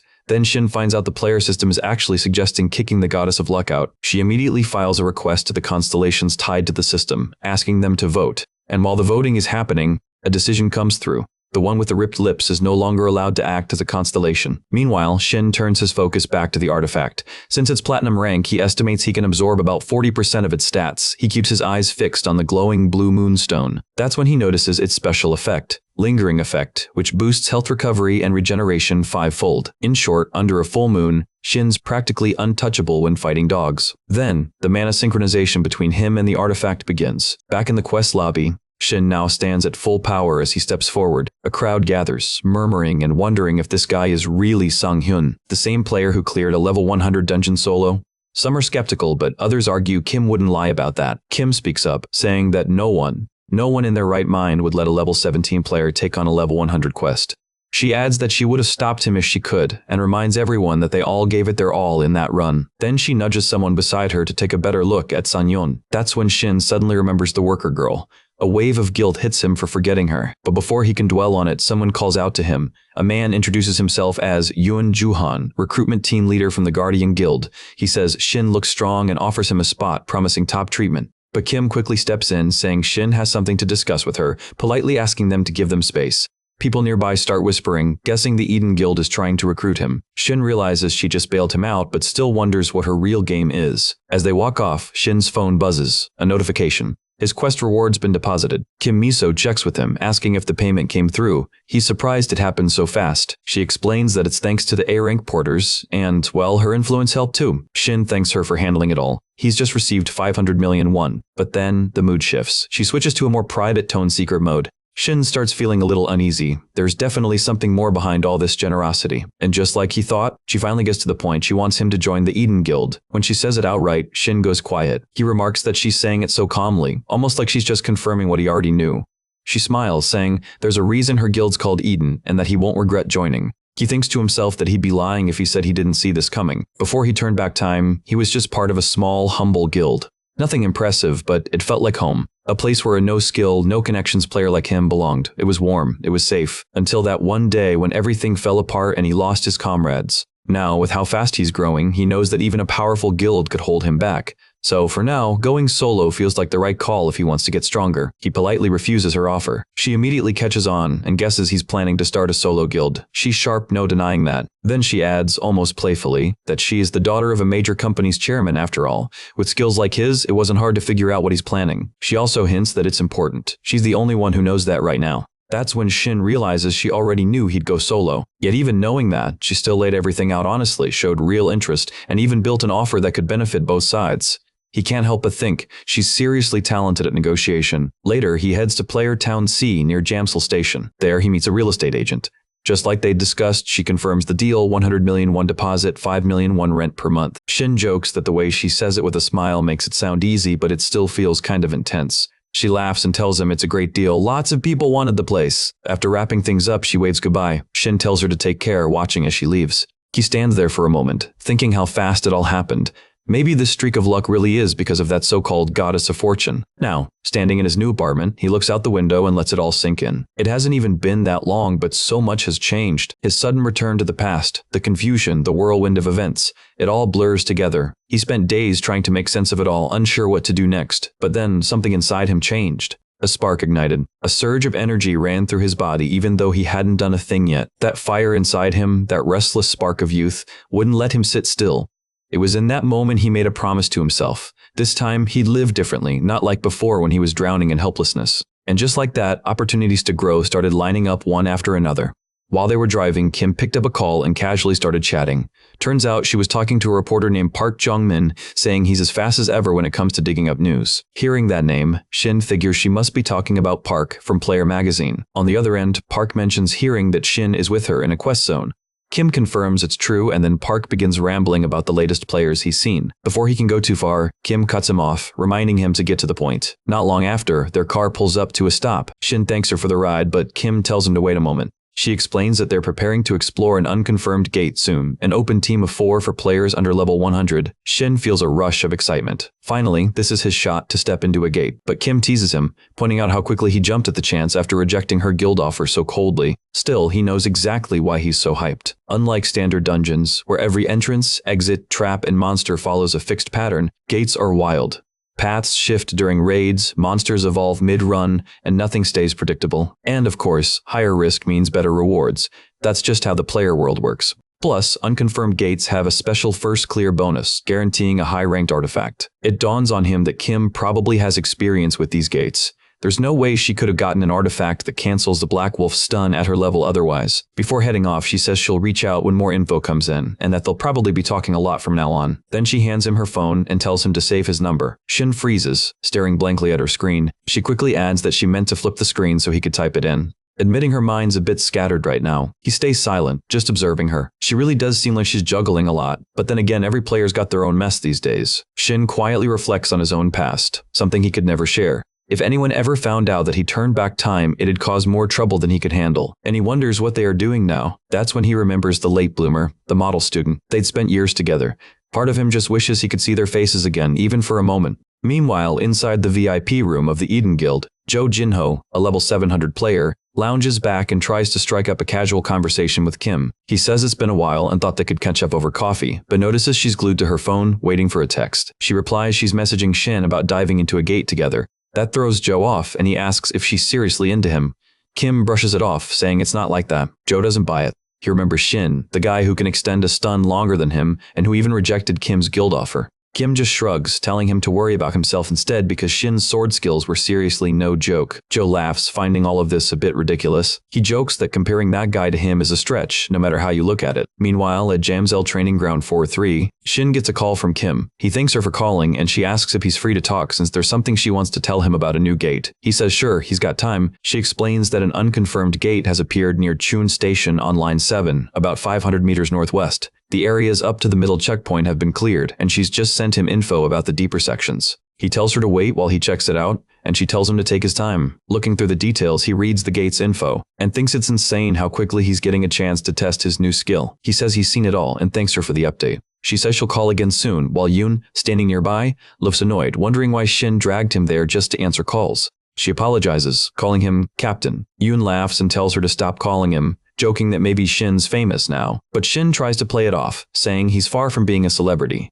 Yoon guesses from his tone that Shin hasn't checked his phone yet. When Shin asks what he means, Yoon tells him to see for himself. He's on the front page of Player magazine. Shocked, Shin pulls out his phone. He never expected to end up in the spotlight and wonders why no one warned him first. Yoon grins, asking if his phone's already blowing up with messages. Shin says it's not that bad yet and decides to focus on the task at hand. He'll deal with the magazine thing later. Then, Yoon hands over a bag, saying it's what Shin asked for. Shin thanks him, but Yoon quickly adds that it's not a gift. Definitely not free. He mentions those are just his old artifacts and asks why Shin wants them instead of buying new ones. Our guy smiles, saying maybe he just likes things with a bit of history, or maybe he's trying to carry on Yoon's legacy.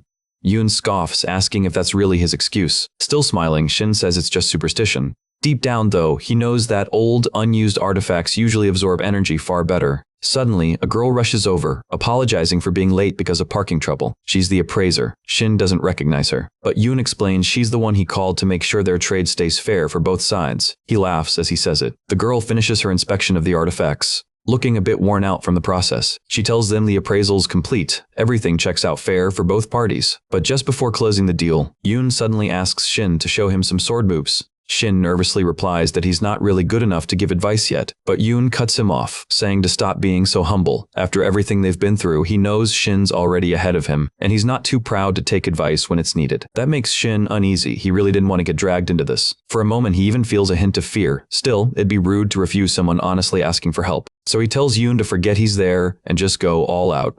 Yoon nods, liking that energy. Shin glances at the appraiser and tells her to take a few steps back. She nods and moves behind him. Then, Yoon swings his sword with a heavy strike. Shin's eyes widen. Yoon's gotten way better since their last dungeon run. The improvement is obvious. As Yoon keeps demonstrating, Shin can't help but be impressed. His form's sharp, his strikes clean, and there's real power in every move. Yoon grins and says he's got more to show. That's when Shin notices something and asks if there's an issue with Yoon's left arm. Yoon freezes, surprised, asking how Shin caught that. Shin explains that every time Yoon swings with his right hand, his left shoulder opens too early, like he's overprotecting it. If it's not that, then what is it? Yoon admits Shin's spot on and confesses he's got trauma related to his left side. Most of his old injuries during training and dungeon fights came from there. Even knowing it's a weak spot, he just can't seem to fix it. Shin tells him it can be fixed, leaving Yoon speechless. He explains that trauma's easier to beat than most people think. Instead of hiding from weakness, you've got to find strength through it, from your grip to your breathing. He admits it'll be tough at first, but it'll pay off in the long run. Then he suggests adding a little pressure with one finger on the blade. Yoon tries it but says it hurts. Shin tells him to hang on a little longer. Yoon grits his teeth, pushing through. He says it still hurts, but he can feel improvement.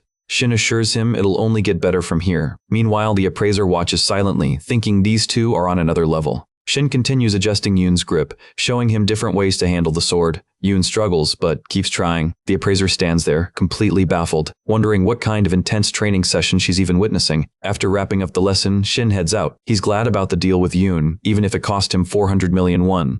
He's confident the benefits from these artifacts will be worth it, and Yoon seems genuinely satisfied with the sword tips too. But then he recalls the weird look on the appraiser's face during training. Maybe she was just exhausted. Either way, Shin can't wait to absorb the artifacts and see what skills they'll give him. Plus, he's eager for the next gate to appear so he can test out his powers. To kill some time, he decides to call Kim, but suddenly, his eyes widen. He slams the brakes, someone standing right in front of his car. He jumps out immediately, apologizing, worried if the person's okay. They must have been in his blind spot. But instead of accepting the apology, the man smirks, saying he's been waiting for Shin. He glares down at him, demanding he get out of the car. Shin's completely lost. He has no clue what this guy wants. His companion laughs, calling Shin just another clueless idiot reacting exactly how they expected. The bulky man cracks his knuckles and activates his fire ability, threatening to torch both Shin and the car if he doesn't step out. That's when Shin realizes who they are, streamer players. Cho Young-chul and his lackey, Cho Se-young-ho, both from the Utopia Guild. The type of lowlifes who pick fights with newbies just to humiliate them live on stream. Young-chul plays the main act, while Cho handles the camera. Because of how extreme their content is, they've built a loyal audience that tunes in just to watch their cruel stunts. But not too long ago, they went too far, crossing the line with a serious crime that landed them both with life sentences. Cho comments on how Shin isn't moving at all. Meanwhile, our boy feels oddly relieved, realizing these guys are nothing more than pathetic bullies, the kind he knows exactly how to deal with. Even so, both Young-chul and Cho remain confident they'll win. After all, Young-chul is a level 100 B rank player and Cho is level 75 C rank, clearly stronger than Shin on paper. With a tired sigh, Shin draws his sword, thinking back to his original plan to test his new power. But wasting it on idiots like these two isn't part of that plan. He doesn't even see them as real opponents. Still, people like them always seem to find him, so there's no avoiding it. He'll just finish this quickly. Finally, Shin steps out of his car and asks what their problem is.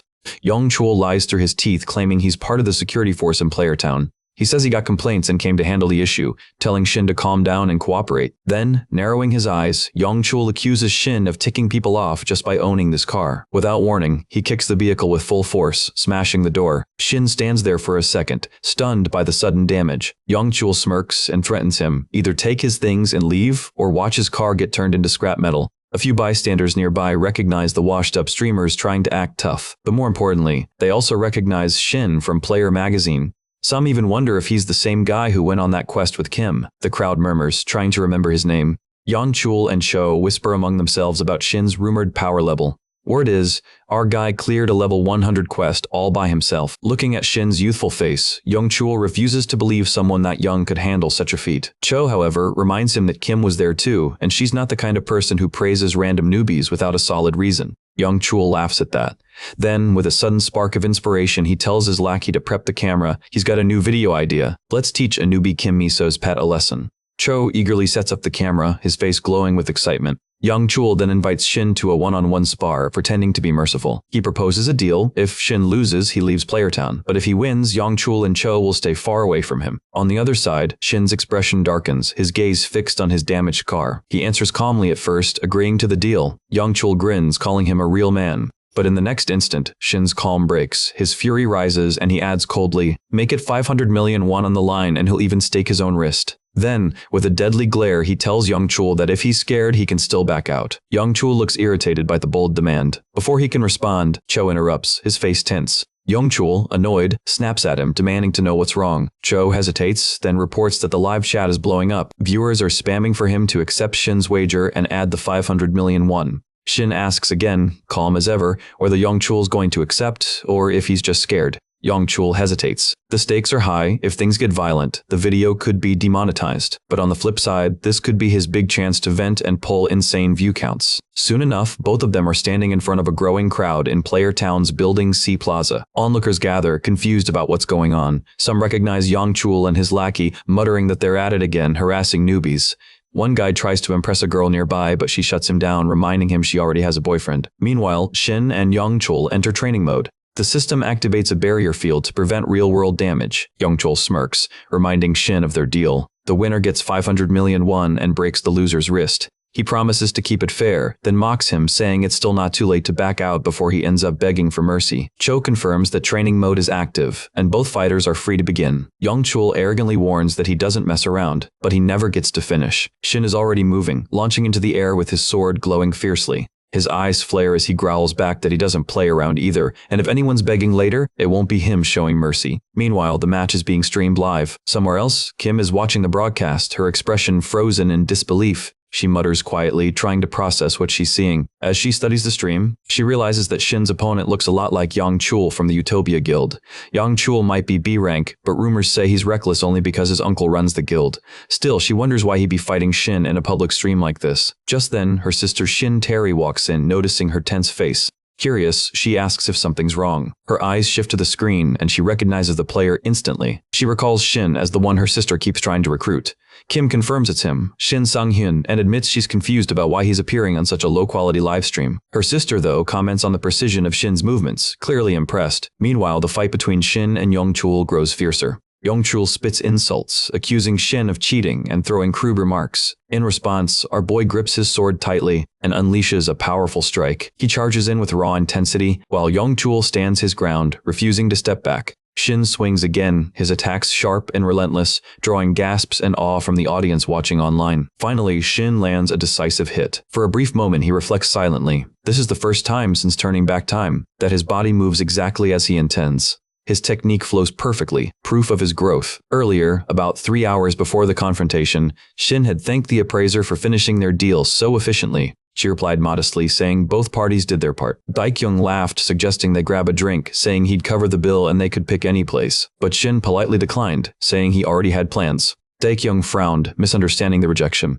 He wondered if he'd asked for too much, and even offered to give part of the deal back. But Shin reassured him it was just a scheduling issue, apologizing again. Accepting that, Daekyung shrugged it off and joked about going out with the appraiser instead. Suddenly, the appraiser remembered she had somewhere important to be. She apologized quickly and dashed off, saying it mattered more than drinks. Daekyung tried to stop her, but she was already gone. Later, Shin sat quietly on a bench, holding the reward he earned from an earlier wager. It was a bronze-ranked item, and he studied it carefully.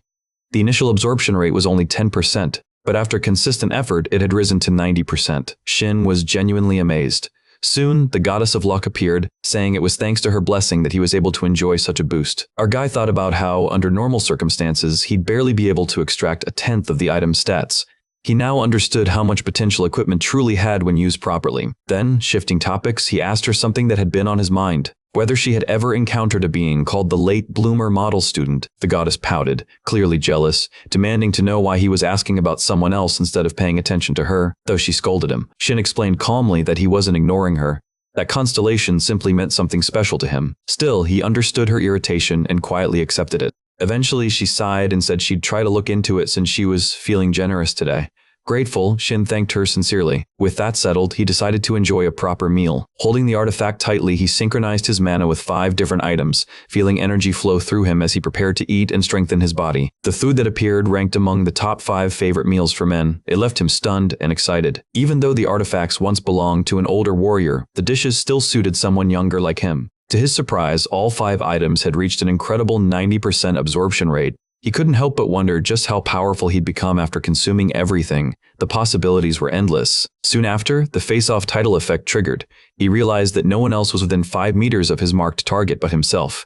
As the skill isolated Yang Chul, Shin analyzed it and found the ability's effect rather underwhelming. During the ongoing clash, Shin steadied his stance, ready to end his rival for good. From afar, Kim Miso urged him to be careful while her sister reassured her, confident he'd avoid any danger. As he raised his blade, Shin reminded himself that both the 500 million won and Yang Chul's wrist were already his. Focusing on his steady breathing and the energy pulsing through him, Shin doubled down on his resolve to win. But then, it turned out Yongchul and his lackey had set a trap, and our boy walked straight into it. The moment his foot hit the hidden trigger, it activated, locking him in place. Yongchul grinned wickedly, convinced the fight was over. He flipped Shin the finger, arrogantly declaring his victory. Yongchul's skill, forced freezing, took effect, trapping Shin in place. Ice began crawling around his limbs, caging him as he stood frozen. Meanwhile, Kim and Terry were both stunned by Yongchul's sudden move. But Kim, knowing what our boy is capable of, just chuckled and told her sister not to underestimate her instincts. She could read people's strength better than anyone. She explains that Shin has the ability to remove status ailments,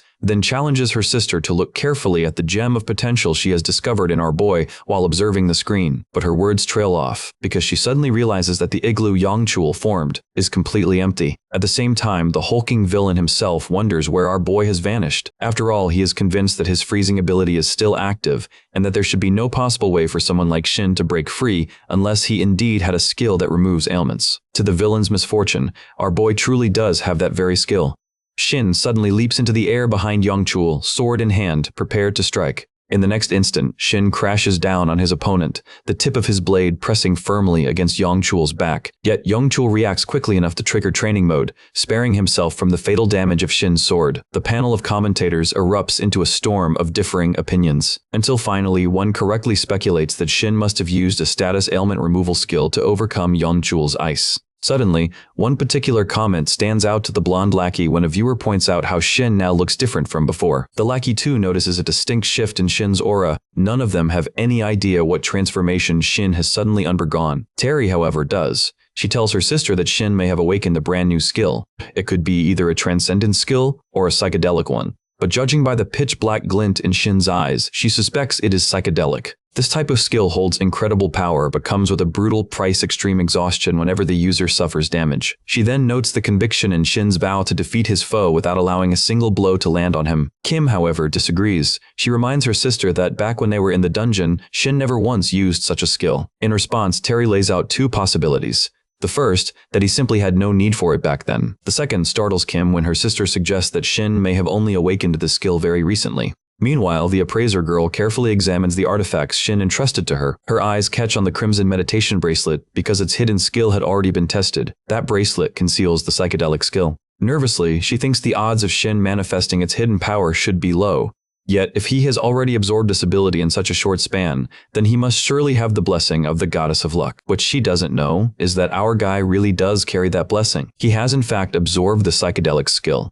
This power can push him into an awakened state, letting him recover HP for 100 seconds. It also grants a boost to his other skills after awakening, though the drawback is crippling exhaustion should he take damage. With a sinister aura flashing in his eyes, Shin asks his opponent if they should go for a rematch, since Yongchul still has training mode active. But Yongchul, furious at the humiliation, spits curses at him. He had underestimated Shin, but now he resolves to fight seriously instead of treating him like a rookie. For his next move, the villain tries to create distance between them. In doing so, he grows bitterly angry with his blonde lackey, blaming him for suggesting this fight to begin with. He never realized Shin would be this strong. The lackey avoids meeting his master's eyes.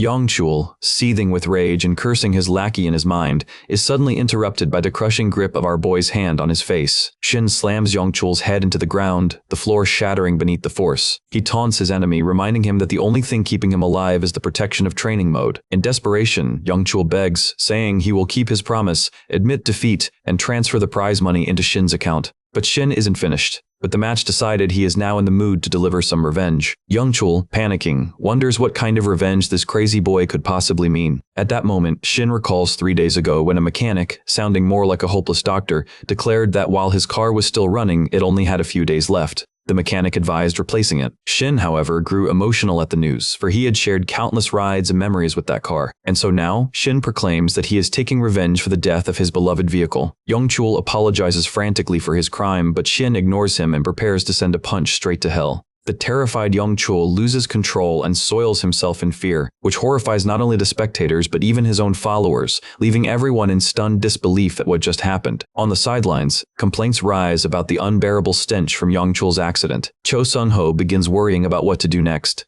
Beyond their MiaTube channel, their entire standing is ruined after clashing with our boy. To make matters worse for the pitiful lackeys, the manager of the Utopia Guild, Moon Baekhyun, appears on the scene, his expression dark with displeasure. He decides they can sort out who is to blame later. For now, his attention is fixed on Shin, the newcomer who has clearly proven himself capable of defeating someone like Yongchul, despite being a so-called rookie. Wanting to test Shin's abilities personally, he approaches under the guise of goodwill.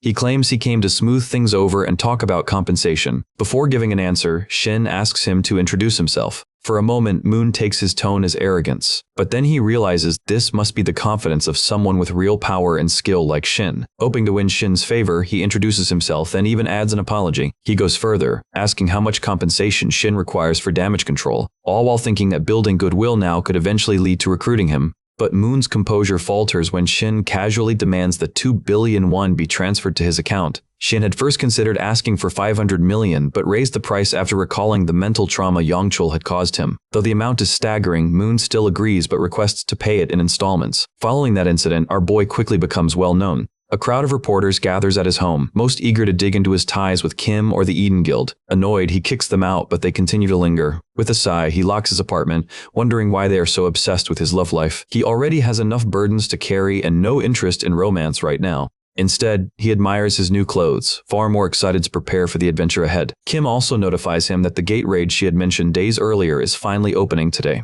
Shin has spent the past week preparing for this raid. With the appraiser supplying him with more artifacts, he has made tremendous progress in the meantime. Checking his screen, he feels deeply satisfied with the results. Skills like Demon Bash and dual wielding have risen in level. His chances of victory are greater now, especially since he has earned the title Overwhelming Power, which extends his skill duration to 2.6 seconds. On top of that, his delay skill can now hold for up to 5 seconds. Beyond that, he has awakened several brand new abilities, including warrior-level blade-wielding training and full charging, the latter aiding him in energy release. He feels proud to have acquired all these, enough to secure success in the upcoming gate raid. His mind drifts back to previous battles, when the lack of skills had held him back, especially in the fight against the Wolf Lord. Even in the match with Yongchul, when that freezing skill had been used against him, Shin knew he would have been finished if the enemy had been only slightly stronger. He now understands the importance of locking in improvements swiftly, determined to prevent history from repeating, no matter how far he has come. He recalls the year 2040, when the great server collapse destroyed everything, and he lost everyone dear to him. This time, he refuses to let history repeat itself. He knows he must follow the path of his hero and grow stronger, just as that hero once did, in order to reach his goal. His thoughts are suddenly cut off by the ring of his phone. He answers and is startled to hear Park Jungmin's voice. Park reminds him of the interview they had arranged for today, which Shin had completely forgotten.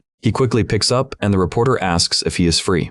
Shin agrees, confirming they will meet at a cafe for the interview. Only then does Shin realize the problem. He has just 15 minutes to get there, and later that evening, the gate raid awaits him. Worse still, a swarm of reporters lurks outside, eager to pounce on him. Shin activates his psychedelic skill to drive them off. He warns them sharply to stay away. Meanwhile, Park waits at the cafe and spots Shin arriving just in time. Seeing him, he greets Shin warmly and mentions he has already ordered coffee for both. Finally, face to face, he nervously compliments Shin on his condition, assuming he must have come directly from a dungeon. Poor Shin cannot admit that simply getting here felt even more dangerous than a dungeon run. Still, he apologizes for being late and takes a seat. Park waves off the apology and dives right into business, saying he wants to know about Shin's recent experiences in the quest area. He also comments that Shin seems to be going through quite a lot. Shin brushes it off as something minor. Pressing the issue, Park points out Shin's sudden surge in popularity among players.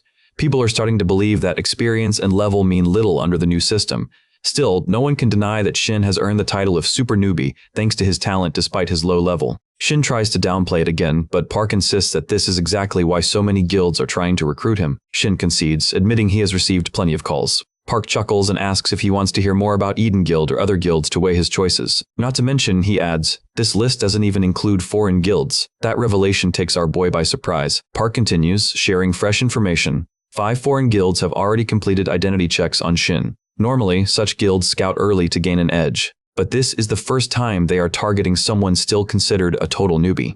Park warns Shin to be cautious, as eyes may already be fixed on him. Later, our boy walks through the back alleys of Chunwi Station, heading to the gate site. His mind is occupied with the information Park gave him. He wants to commit to one guild, yet wonders about these foreign guilds that might operate on an entirely different level. Still, he cannot bring himself to trust them fully, scarred by the bitterness of his ruined past life. His train of thought is suddenly interrupted by Kim's voice. She intends to use this spare moment before the gate appears to introduce her sister to him, but he freezes in surprise when he actually lays eyes on her. With lively enthusiasm, Kim introduces Terry, who also happens to be her guildmate. She suggests they take a seat at a nearby cafe to pass the time, but before she can move further, Terry steps forward, extending her hand to Shin while introducing herself first. He returns the introduction with a nervous smile, fully aware that Terry is not someone he could possibly fail to recognize. She is known as the Shadow Assassin, feared for her lethal abilities, and as one of Korea's top-ranked players, she is a driving force behind Eden's rise to the top of the guild rankings. Shin silently apologizes to his past self,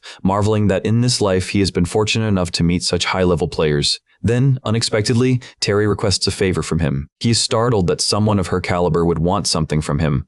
Hesitantly, he responds that he will comply if it lies within his ability. To his shock, she asks him for a duel. Kim immediately protests, displeased with her sister's demand, but Terry reminds her without hesitation that she had already warned her on their way here. She had made it clear she intended to personally test Shin to see whether he was truly fit to join their guild. This duel is her method of assessment. Nervously laughing, Kim apologizes to Shin for Terry's insistence. But then, something unexpected happens. Shin accepts the challenge without hesitation. He is eager to begin right away, his hand already drifting to his sword. He adds that he cannot allow himself to pass up the chance to spar with a top-tier player like Terry, considering it a great honor in itself. Terry is impressed by his determination and realizes that Kim must have spotted something special in him. She then apologizes for her abruptness and proposes they exchange just 5 moves in the match. Lightning flickers in her clenched fist as she asks him to give the signal when he is ready. As he studies her, Shin knows he has no real chance of victory against someone like her right now. Still, he welcomes the fight, wanting to measure his own strength and see how much progress he has made. At the same time, he admits inwardly that her aura alone has shifted drastically the moment she manifested her weapon. Without delay, he signals her to begin the match. His eyes flash with a change in color, the mark of his psychedelic skill activating as he resolves to fight with everything from the very start. On the sidelines, poor Kim feels dizzy just watching things escalate. Terry claims the first strike. In an instant, she vanishes completely from his sight. Realizing too late, he curses himself for relying only on his reflexes to track her movement. The very next moment, she reappears behind him, but by sheer luck he manages to intercept her strike with his sword. To Terry, however, it seems like she is merely toying with him. She praises his ability, promising to make things more difficult for him in the remaining 4 moves. Then she boosts her speed even further, forcing Shin to gulp nervously. Desperate, he decides to rely on his other senses instead. Closing his eyes, he tries to track her movements by instinct alone, but it is obvious this duel is far tougher than his previous fight. Kim notices his reckless stunt of fighting with closed eyes. Aware of the overwhelming gap in strength between her sister and Shin, she calls him crazy for attempting such a thing. Yet the so-called crazy player sharpens every ounce of focus, intent on locating Terry through pure awareness. He succeeds in blocking another strike, this one heavier than before, earning Terry's genuine approval. With a smirk, she remarks that most swordsmen lack the clarity and concentration he demonstrates, as they lack his level of experience. Her observation startles him, making him realize she has seen something in him he didn't expect. She steps back and declares that he fights with the composure of a seasoned professional. Shin takes this chance to request a favor, and she gestures for him to go on. He suggests that rather than continuing with 3 more light exchanges, she should unleash a single strike at full strength. Terry is caught off guard by such a bold request. Shin admits that it may sound arrogant, but he wishes to seize this rare opportunity. He asks her to grant him that one blow while he reactivates his psychedelic skill. Deep down, he knows victory is impossible against someone like her, and without the hard-earned experience from his past life, this duel would be nothing but traumatizing. Kim immediately protests, pleading with her sister not to listen to such madness, but Terry accepts the request anyway. However, she clarifies that she will not unleash her full arsenal of skills, since with training mode off, the damage would be catastrophic. Instead, she promises to strike with her maximum speed, as her higher techniques are far too dangerous here. Shin agrees at once, saying that alone is more than enough for him to analyze his growth. She readies herself, while our boy knows clearly that if he fails to withstand this, the price could be his life. So he shifts his strategy. Instead of waiting for her to attack, he grips his sword tight and rushes forward to the position where he anticipates she will appear, preparing to counter with his own strike. Terry is stunned to see him charging directly at her, and at that instant, her shadow illusion skill activates. As a result, his counter misses, and the blunt hilt of her weapon smashes squarely into his face. Concerned, she quickly asks if he is alright, but Shin is more curious about why she used a skill after saying earlier that she would not. She extends her hand, apologizing that the skill had triggered on instinct. He responds with a wide grin, grateful she treated him with such seriousness. The two exchange polite words, and Terry promises to have a proper talk with him next time. He accepts her hand, though Kim's displeasure at the scene is obvious. Seizing the chance, Kim politely asks her sister to step aside since they are about to begin their raid. After all, Terry has to write a report for nearly causing trouble here. With that, Terry bids her farewell and departs. Meanwhile, our boy reflects on how this duel marks his first real failure in this new life. Yet he also admits that had Terry unleashed her full force from the start, he would never have even lasted. For now, he not only gains the opportunity to speak with Terry but also discovers a new goal. One day, to become strong enough to surpass her. At that moment, Terry glances back over her shoulder, and her gaze silently tells him to strive with everything he has to reach that ambition. Sometime later, an unidentified gate numbered 727 materializes at Chunwei Station. Kim takes the opportunity to introduce Shin to two more members of their team. One is Park Tae-sok, a mage player, while the other's identity is not yet revealed. Shin is delighted to meet more high-ranking players. Tae-sok replies that the honor is his, saying it is a privilege to meet the boy everyone has been speaking of. He then introduces himself more formally. During their chat, Shin inquires about his pyromancy after hearing the term ignite.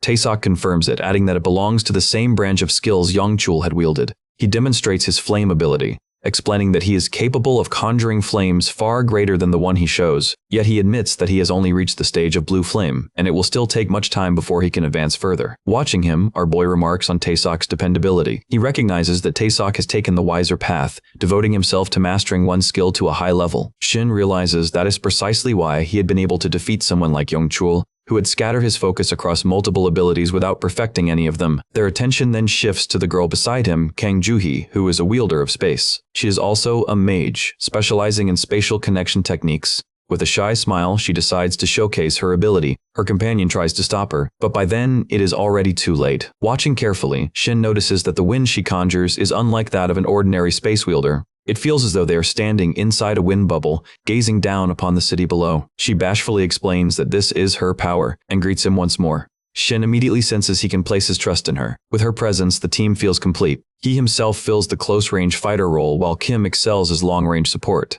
Tae-sok wields devastating firepower, and Juhee can provide spatial aid whenever they need an escape. Even though they lack a healer, he can already see how perfectly balanced the group is. Their coordination is flawless as they plan the raid, preparing contingency strategies, each member fully aware of their place. To Shin, it is obvious they have worked together for a long time, and such unity is the key to survival within the gates. Shin is reminded of his own former team in his past life, and a sorrowful expression briefly crosses his face. Kim notices and comes closer, asking if he was injured during his duel with her sister. He replies vaguely, saying only that his mind is preoccupied with heavy thoughts. Then he encourages her to carry on, reminding himself that he must focus on the present instead of drowning in nostalgia. The Gates realm greets them as Frost Hell, a world of endless frozen hills. Moving forward, Kim worries. Kim pastics all upper tensity. Thanks Tae-sok for lending his flame, since without it the unbearable cold might have frozen them all. With Tae-sok's flame blessing skill, they are shielded from the biting chill of their surroundings. The rest of the team also expressed their gratitude, remarking that their last raid had been nothing like this. Then Kim notices that, aside from his longsword, Shin carries another weapon, one he hadn't used in the previous raid. He explains that he purchased it recently, intended for battles demanding greater mobility. She is astonished to realize he is capable of dual wielding. Shin brushes it aside with a casual excuse, unwilling to expose too much about his rare class. At that moment, Kim turns her attention to Juhee. As both of them sense the monster drawing closer from behind, they know it is the right moment to execute Plan C. Kim swiftly gives Juhee the signal. In the very next second, Juhee tears open a space before the monster's massive fist can crush them. That portal immediately transports the entire team far away from the immediate threat. Now with her bow firmly in hand, Kim steadies her breathing, waiting for his next command.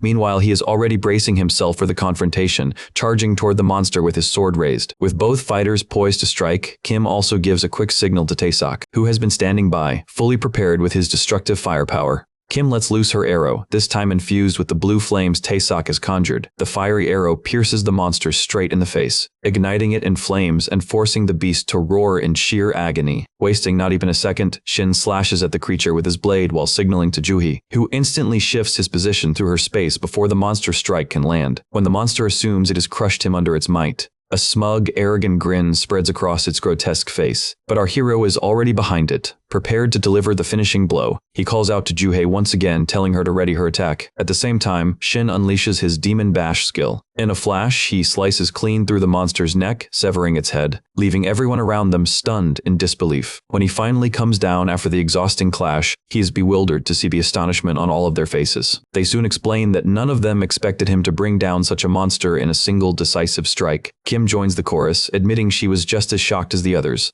and adds that she hopes Shin still has more hidden tricks up his sleeve.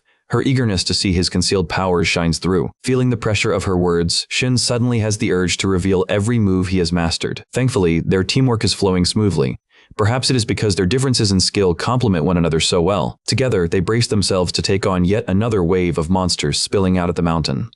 Before long, they manage to bring down the entire horde. Taesok cannot hide his admiration for our boy's swordplay, showering him with glowing praise. At this point, Kim interjects, explaining that Taesok's excitement comes from the fact that he rarely gets chances to show off his pyromancy, and thanks to Shin, he has now unleashed it to its fullest. Now it makes sense. Most magicians usually remain in supporting roles, especially when a team lacks a strong swordsman. But with Shin holding the line, Taesok is finally able to unleash his true strength. Even so, Shin is starting to grow uncomfortable with the gooey admiration in Taesok's eyes. Kim quickly shifts the subject, bringing up the new skill Shin displayed, which caught her completely off guard. She recalls how he revealed it during their earlier fight with the army of monsters. Just then, Kim notices an armored demon ogre charging toward them and shouts a warning to everyone. Taesok immediately asks her what their next move should be. She proposes bombarding it with firepower, but for that, they first need to create distance. She asks Juhei to open a space, but before she can, Shin interrupts, insisting she open it directly in front of the armored demon ogre. Kim protests, pointing out that its armor is the toughest defense they face, but after seeing Shin's determined stance, she quickly realizes he already has a plan in mind. Trusting his judgment, she tells Juhei to do it. Juhei then tears open the portal, and Shin dashes through with his full charging skill blazing. With a single devastating slash, he cleaves the armored monster in half, stunning everyone yet again. Kim then asks about his charging skill, amazed at its power despite being considered only a movement skill. Shin brushes it off with a vague explanation, saying he becomes aggressive because he has a team he can rely on. Suddenly, Juhei senses another presence and urges everyone to stay silent. Moving carefully, they advance until they spot a middle boss, Cerberus of the Frost Hill, lying there in slumber. Seeing it asleep, they quickly decide to form a plan. Juhei asks if she should open a portal in advance, while Taesok suggests simply showering it with fire. However, our boy is practically burning with excitement, because this is the perfect chance to test his skill, the Age of the Night and Wolves.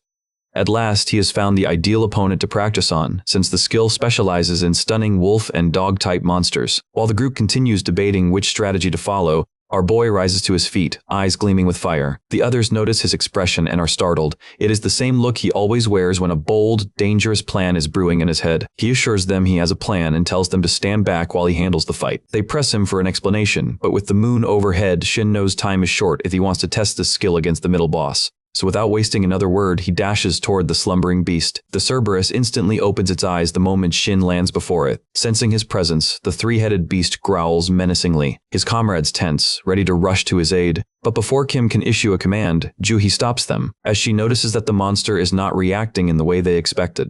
When Kim takes a closer look, she too realizes it. She wonders if it is merely on guard, but dismisses the thought since it had been eager to attack earlier. The beast finally takes a step forward, and everyone braces for combat. But then Kim spots something strange. It looks as though the monster is about to obey Shin. And sure enough, Shin receives a notification stating that the Cerberus now considers him mightier than itself, soon entering full obedience mode. Yet Shin does not seem pleased to end it this way. With no other option, he finally puts the middle boss down. Though it feels wrong to slay a beast that had just pledged loyalty, they cannot move on without defeating it. As a result, Shin gains a rare title called Reduction. This title grants him the ability to choose any skill during battle, and the cooldown of that skill will be cut in half. He quickly applies it to his recovery ability. Later, as he reaches to take the gem from the fallen Cerberus, Kim halts him. Shin feels uneasy, never having shared loot before since he was always a solo player. Anxiety creeps in, fearing she might demand ownership. But to his surprise, Kim tells him to keep the gem, acknowledging that he was the one who defeated the monster. He thanks her nervously and asks if the others are truly fine with it. They all agree, so he thanks them once more,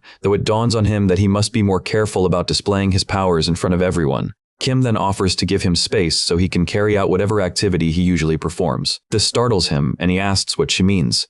Calmly, she explains that he always seems to need artifacts for something. His eyes widen in shock as he realizes she has figured out his secret skill. He tenses immediately, for a rare skill is everything to its wielder. but then she throws him off balance again by assuming he is some eccentric creep who performs rituals with artifacts. She reassures him to take his time and enjoy himself, promising the team will give him privacy. Juhi, however, can't believe he would be into something so bizarre. Meanwhile, our poor protagonist is left sighing, thinking that being misunderstood like this is still better than having his true ability exposed. At last, he pushes aside the embarrassment and decides to focus on the jewel itself. It is called the Heart of Ice, containing a chilling power strong enough to freeze the world. After some time, the team continues pressing forward, and Juhi works tirelessly to drag the corpses of slain monsters into one pile. It is our boy's idea that by gathering all the remains in one place, the final boss will appear to devour them. Kim looks doubtful, skeptical whether such a plan will really work, but he insists the boss monster will be drawn to the feast. When she presses him on how he knows, he nervously deflects by ordering Taeseok to ignite the pile with fire to lure the boss out. Once the flames rise, they all retreat a safe distance from the mountain of corpses and wait. After 20 long minutes, the growl of the final boss monster finally reaches them.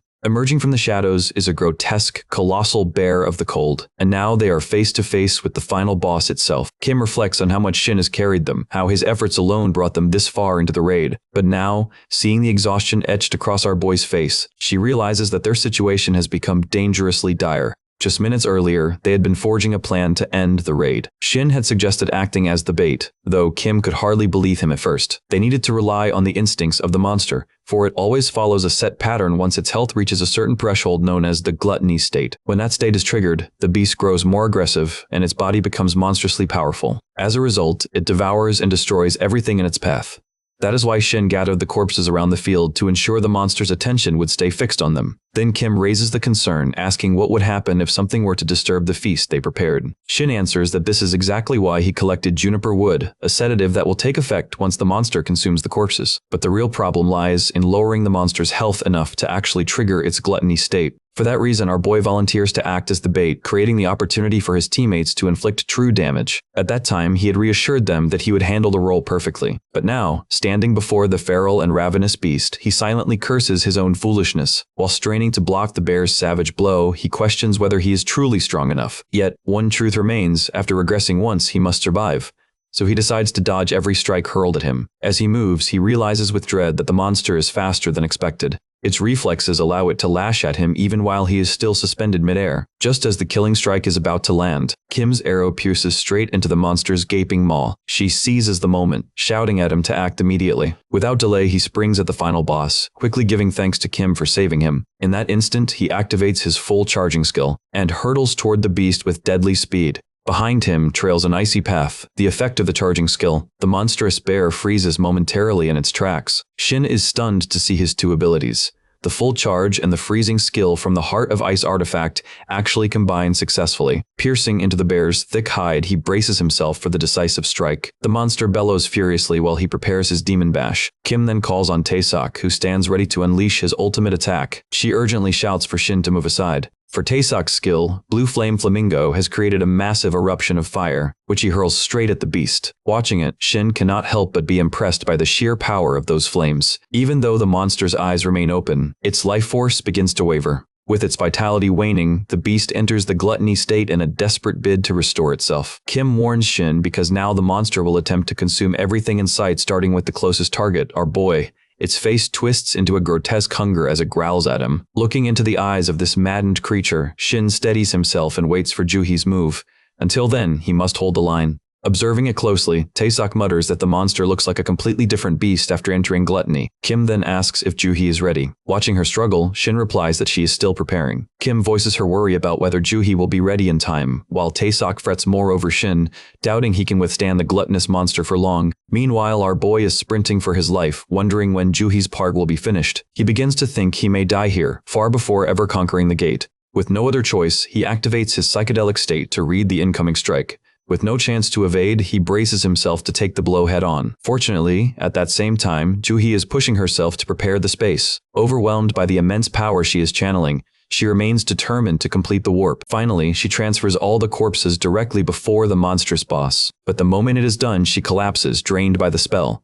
The others rush to her side where she weakly reassures them, explaining that she has merely exhausted her mana. Meanwhile, Shin exhales in relief as his strike finally lands true. Without that, the monster would already have devoured him. After gorging on the corpses laced with juniper wood, the monstrous bear begins to fall into sedation. Everyone breathes easier, convinced the beast has finally been defeated, though poor Juhi sways with dizziness from mana depletion. But soon after, they once again face the monster, though it is now gravely wounded. With one last collective strike, they slay it completely and succeed in clearing the Frost Hellgate. As it ends, Kim thanks Shin for everything he has done, though she admits feeling guilty for relying so much on him. He brushes it off, reminding her that the plan was his idea. With that, they all level up from the gate clear. With a dazed smile, Shin thinks he truly deserves it after narrowly escaping death inside. At that moment, Juhi rejoins them, apologizing for missing the final blow. Our boy also apologizes for dragging her into his reckless scheme, but Juhi admits it helped her discover her limits. He feels glad to have fought alongside them and looks forward to doing it again. He recalls how they trusted him enough to follow his risky strategies, but in his previous life it was never like this.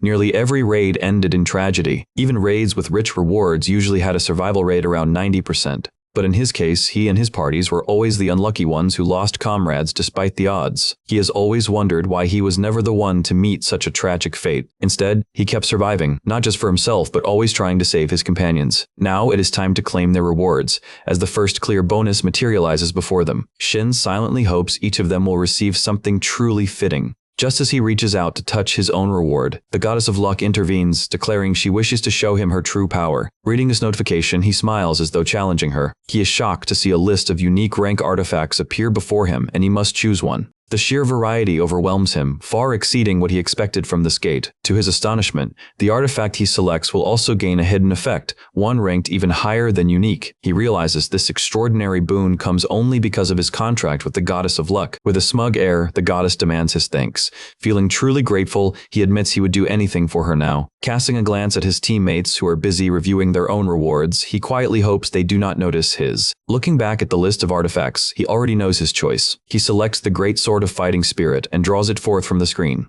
The weapon possesses a hidden effect, knockback burst. It carries immense strength with a divine blessing. It even boosts his recovery rate by 10%. Gazing between the glowing screen and the blade itself, Shin concludes this weapon is absurdly powerful, even by unique artifact standards. Now, eager to test it, he grips the hilt firmly, but as soon as he does, the crushing weight nearly drags him down. He complains aloud about it being too heavy, realizing the lightning effect isn't activating. His system explains that because of the penalty from his Devour skill, the lightning effect has been halved, which is why it feels like he is holding a weapon weighing 100 kilograms. Grumbling, he feels as though his own skill has betrayed him. Seeing his struggle, Kim asks if he is all right. He responds briefly, then glances around at his teammates, all happily receiving rewards that suit their strengths, each of them expressing gratitude toward him. They decide to let him take the final boss's carcass along with its magic stones. Shin hesitates to accept, but Juhi insists they reach this conclusion after careful consideration. Seeing their sincere faces, he realizes he never expected this kind of kindness. His calculating mind quickly estimates the haul around 150 million, including the boss carcass's value. His heart leaps with joy, though he tries to mask it before the others. At last, with everything settled, they step outside into the evening. Kim suggests they all share a meal, but our greedy boy is far more absorbed in tallying the profits from his loot, so he insists he will join them next time instead. They exchange farewells, and Shin turns to leave. But Kim's voice calls out, asking if she may contact him anytime. Her sudden request startles him. He wants to push her away, but he knows he cannot, so he gives a vague agreement. With a bright smile, she bids him goodbye. Her radiant smile lingers in his mind, warming his own face with a smile in return. He wishes them safe travels home.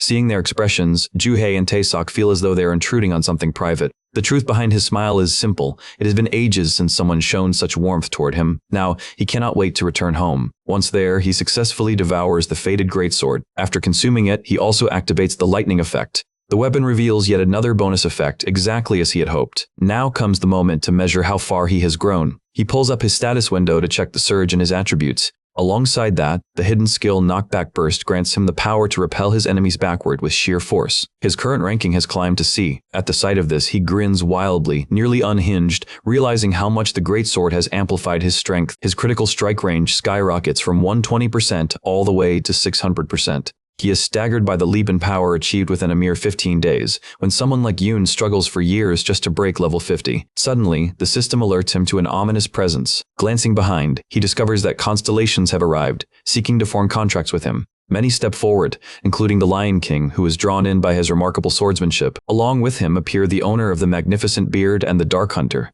The goddess of luck reassures him, explaining that they came because his value has soared. He never anticipated that the constellations would appear this soon, yet deep down he knows it is simply proof of his rapid growth. Moreover, he suspects the goddess of luck may have subtly influenced their arrival, which leaves him with the task of choosing among them. Two notable figures stand out, the Lion King and the owner of the radiant beard heroes of reality who later ascended as constellations. Yet despite their fame, he cannot even approach them, because the moment he dares cast a glance at them, they flare with anger, seeing his gaze as nothing short of arrogance. He already knows that making a pact with either of these heroic constellations would only bring him relentless trouble. The issue is that his third option hardly inspires confidence either. The Dark Hunter was once a true bounty hunter, someone who monitored dimensional cores in real time to track and eliminate players. Her targets were often those who cheated the system or reaped gains through unlawful exploits. In his previous life, he witnessed chilling scenes of this constellation mercilessly slaughtering such players, shocking everyone around. A shiver runs through him as he realizes that despite their impressive advantages,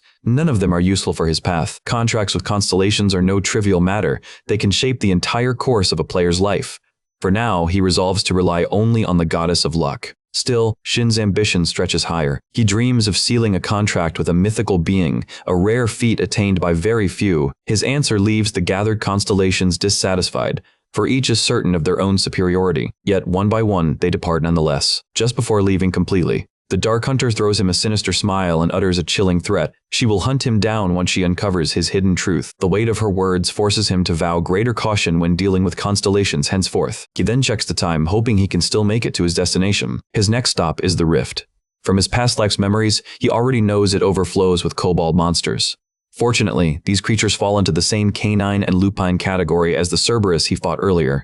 His skill set is perfect against them, and confidence swells as he envisions plundering this treasure ground. With that resolve, he sets himself to clear 3 full runs in a single day. He understands he must grow far stronger if he wants any mythical constellation to take notice of him. Meanwhile, at the Rift Management Bureau, a staff member receives a call. The instant she hears the voice on the other end, her expression stiffens in alarm, for a gate has erupted at Exit 1 of Byupyeong Station. The following words shake her even harder. The caller reports that a lone player is already fighting the monsters. When she realizes he is fighting entirely by himself, she panics further, urging the girl on the line to flee the area immediately. Yet the girl hesitates, replying that the young man battling the monsters appears almost casual, even enjoying himself. To her, he seems in no real danger at all. Unlike dungeons or gates, rifts are unique in this world. They are tiers between the human realm and the demon realm. Once opened, they unleash monsters into human lands to prey upon innocents. The very first rift emerged 11 years ago. But this time, unlike before, our boy carries knowledge of its workings and is determined to seal it no matter the cost. That's why he arrives a full 10 minutes early, already prepared for its manifestation.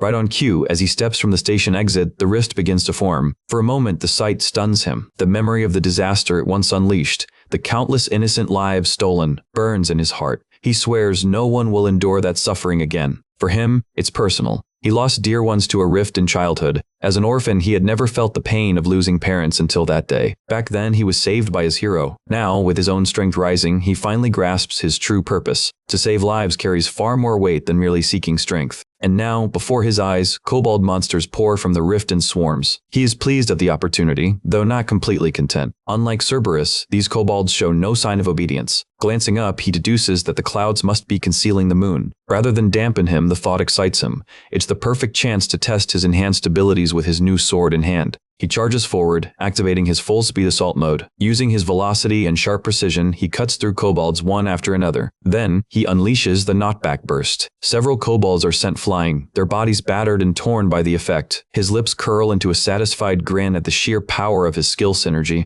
The kobolds collapse into chaos under his might. Observing their panic, he notes this technique is powerful enough to serve as a wide-area attack. With luck boosting his critical range, each blow lands with catastrophic effect. Raising his blade, his eyes glint with a menace so intense that even the creatures quiver in fear. The rift's frenzy suddenly halts. From behind, players emerge, identifying themselves as members of the Player Association. Lee Han immediately demands to know who reported the rift. The caller steps forward, pointing directly to the spot of the opening.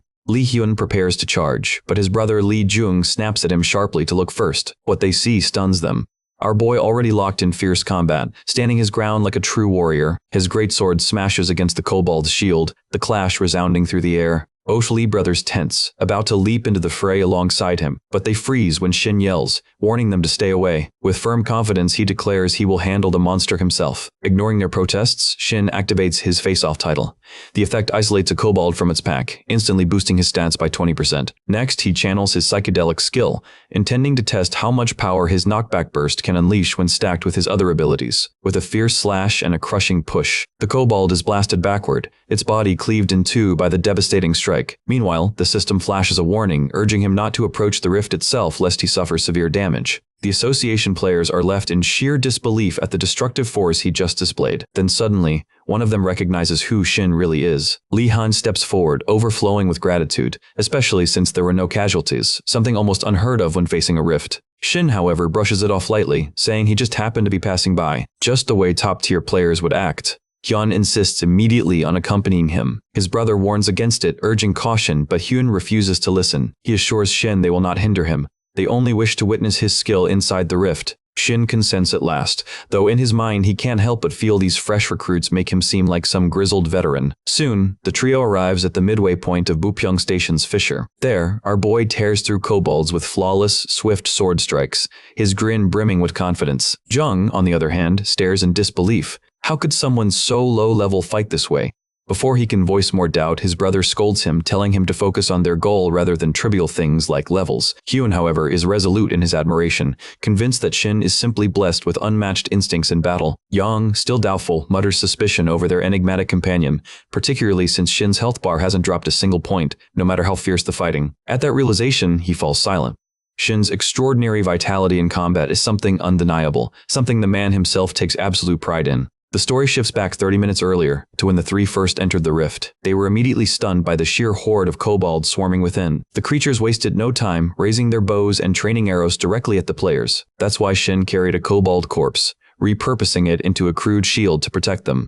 Seeing Yang's fear, Shin reprimands himself for entertaining such weakness. Challenges like these, he reminds himself, are precisely what will raise him higher and turn him into a true ranker. With renewed focus, he seizes his sword, ready to carve through the distracted kobolds. The first monster falls in an instant. Without hesitation, he storms up to the second floor, cutting down the creatures as though they were nothing more than air. But he suddenly halts when a terrifying figure looms before him, the infamous kobold champion. Encountering a boss this early, right on the second floor, catches him completely off guard. His chest tightens as the boss charges straight at him. He briefly considers countering his knockback burst, but dismisses it at once. Using it recklessly now could backfire and injure him. His only choice is to brace himself, reduce the impact, and attempt to block the assault before it lands. Yet, when his blade collides with the champion's shield, he's stunned. Not only does the shield shatter, but even the monster itself staggers. The boss takes massive damage, leaving him momentarily speechless. He knows his stats shouldn't be high enough to deal such destruction. The only explanation is the hidden strength of his greatsword's fighting spirit. Watching their leader falter, the kobold minions freeze in terror. Before long, he cuts down the rest of them with ease. As a reward, he obtains an artifact shoes of rapid movement that double his speed. Without hesitation, he slips them on.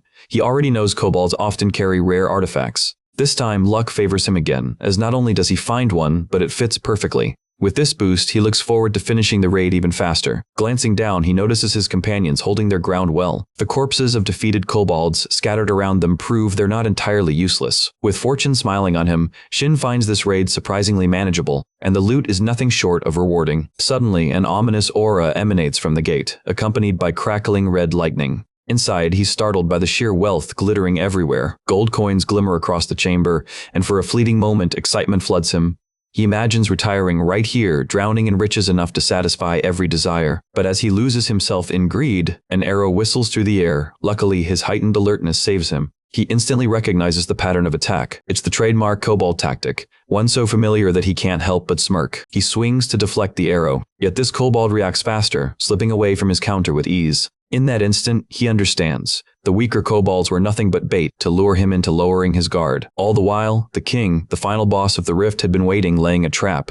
This creature stands leagues above the rest. Without hesitation, the kobold king looses another arrow. It slams into the ground between them. Shin spots it already knocking another arrow. His companions rush in, apologizing breathlessly, but the moment the king notices them, it activates its king's gaze. Instantly, they're petrified, bodies locked in place. Yet Shin stands unshaken, unaffected by the gaze. He had already preemptively triggered his recovery skill, shrugging off the ailment before it could take hold. Now, with blade raised high, he stares down the boss. daring it to try looking elsewhere. With his next strike, his sword finally bites into the Kobold King, drawing blood. His excitement dims quickly, however, as his Demon Bash skill is nullified by the boss's resistance. A flicker of disappointment stirs. He cannot stun it even after overcoming the overwhelming effect. Still, he gauges the state of his companions, all level 100 players, and realizes just how far beyond them this Kobold King truly is. Resolute, he charges forward to finish it, but then his eyes widen as a storm of arrows rains down. The king has unleashed its indiscriminate barrage. Shin is forced to dodge and block furiously with his sword just to survive the deadly volley. He studies the monster closely and confirms it's a completely different caliber, strategic, cautious, keeping its distance, and worst of all, seemingly carrying an endless supply of arrows. More troubling is the mismatch between the cooldown of its overwhelming skill and his own recovery rate. If this turns into a prolonged fight, he'll be at a severe disadvantage. He needs ranged damage, something decisive. With sharp clarity, he knows exactly what must be done. Meanwhile, the Lee brothers shake off the gaze, still trembling from the paralysis. Their eyes widen, realizing Shin must possess some form of cleansing skill to resist the king's overwhelming effects. Then they notice the king is carefully maneuvering, guiding Shin deeper into the chamber. Desperately, they shout a warning he's walking into a trap. And indeed, while Shin taunts the king, oblivious to the setup, he's about to step right onto a trigger point. The king grins, releasing another arrow that hits squarely, but its smugness vanishes the instant Shin sneers back, declaring, "Checkmate." He mocks the Kobold King, calling it a fool for not realizing he had been deliberately enduring attacks without retaliation. Then, with finality, he fuses psychedelic and knockback burst into one devastating move. The scattered gold coins turn into a storm of bullets, tearing into the Kobold King. The brothers tense at the terrifying sight. Hyun admits he's never seen a player like Shin, radiating such a commanding presence in battle. Yet even wounded, the king refuses to fall. Shin challenges it again, daring it to finish this duel. Another clash erupts, but this time Shin shatters its blade and finally cuts it down. With that, the Kobold Raid's final boss falls. As the dust settles, the rewards begin to pour in. His first is a title. Before the drink goes cold, alongside it, his level rises. The title grants overwhelming immunity for 2 full hours. What shocks him most is that this is his first title gifted directly from a constellation. It originally belonged to the owner of the Glorious Beard, who famously always slew enemies before his drink cooled. The loot continues, a talisman of despair that inflicts crushing morale loss on foes, an evasion boost granting seamless backsteps, and finally, a gold-tier artifact, the Necklace of Searching, which reveals enemies within 100 meters. His plan is to consume and test them later in a secluded spot. But before he can, Hyun calls out urgently, reminding him the rift is about to collapse. Shin already knew, but fails to see why they're panicking so much. His eyes drift back to the treasure, dread welling as he realizes he cannot take it all. Despite his protests, the brothers drag him out forcibly. Outside, the onlookers watch the rift close, and 3 figures emerge. Among the crowd, some fans recognize Shin, but their smiles falter at the sorrow etched on his face. Hyun tries to console him, but he ignores the words. Then, a journalist from Player Magazine approaches. He asks for Shin's opinion on being hailed the hero of Bupyeong Station. The title catches him off guard, nerves creeping in. Meanwhile, elsewhere, Terry trains in the Rank 1 basement room of the Playertown facility. She faces off against 3 B-rank golems summoned by Cho Lee Hun of the association. Without pause, she dives into battle. Her blade dances, cleaving through the constructs with sharp, precise movements. Within minutes, the 3 golems crumble before her. Yet rather than pride, disappointment fills her. It was far too easy. She realizes she's hit the ceiling of mock battles. Her thoughts drift back to her clash with Shin and the strange sensation it stirred.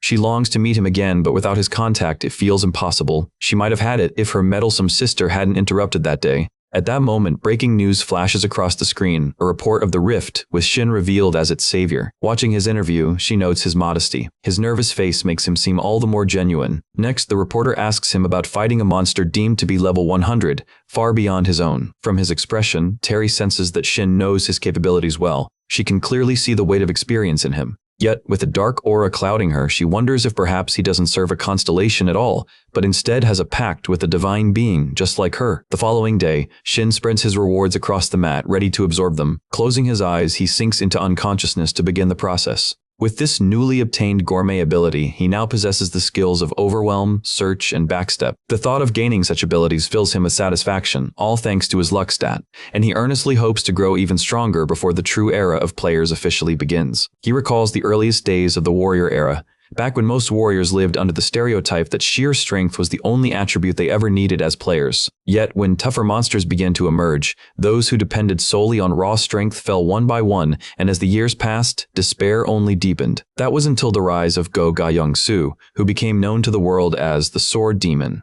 He shattered that belief, proving it wrong by compensating for his weaknesses with dexterity and honed evasive abilities.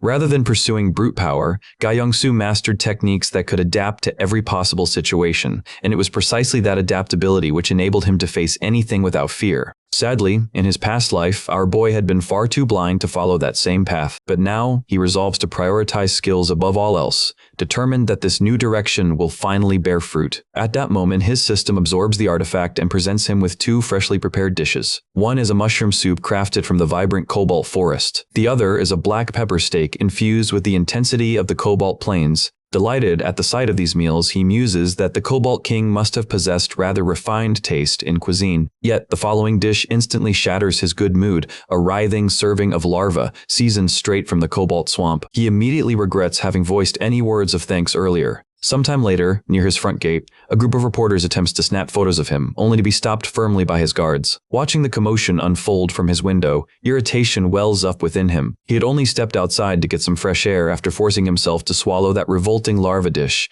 only to be met with this unwanted scene.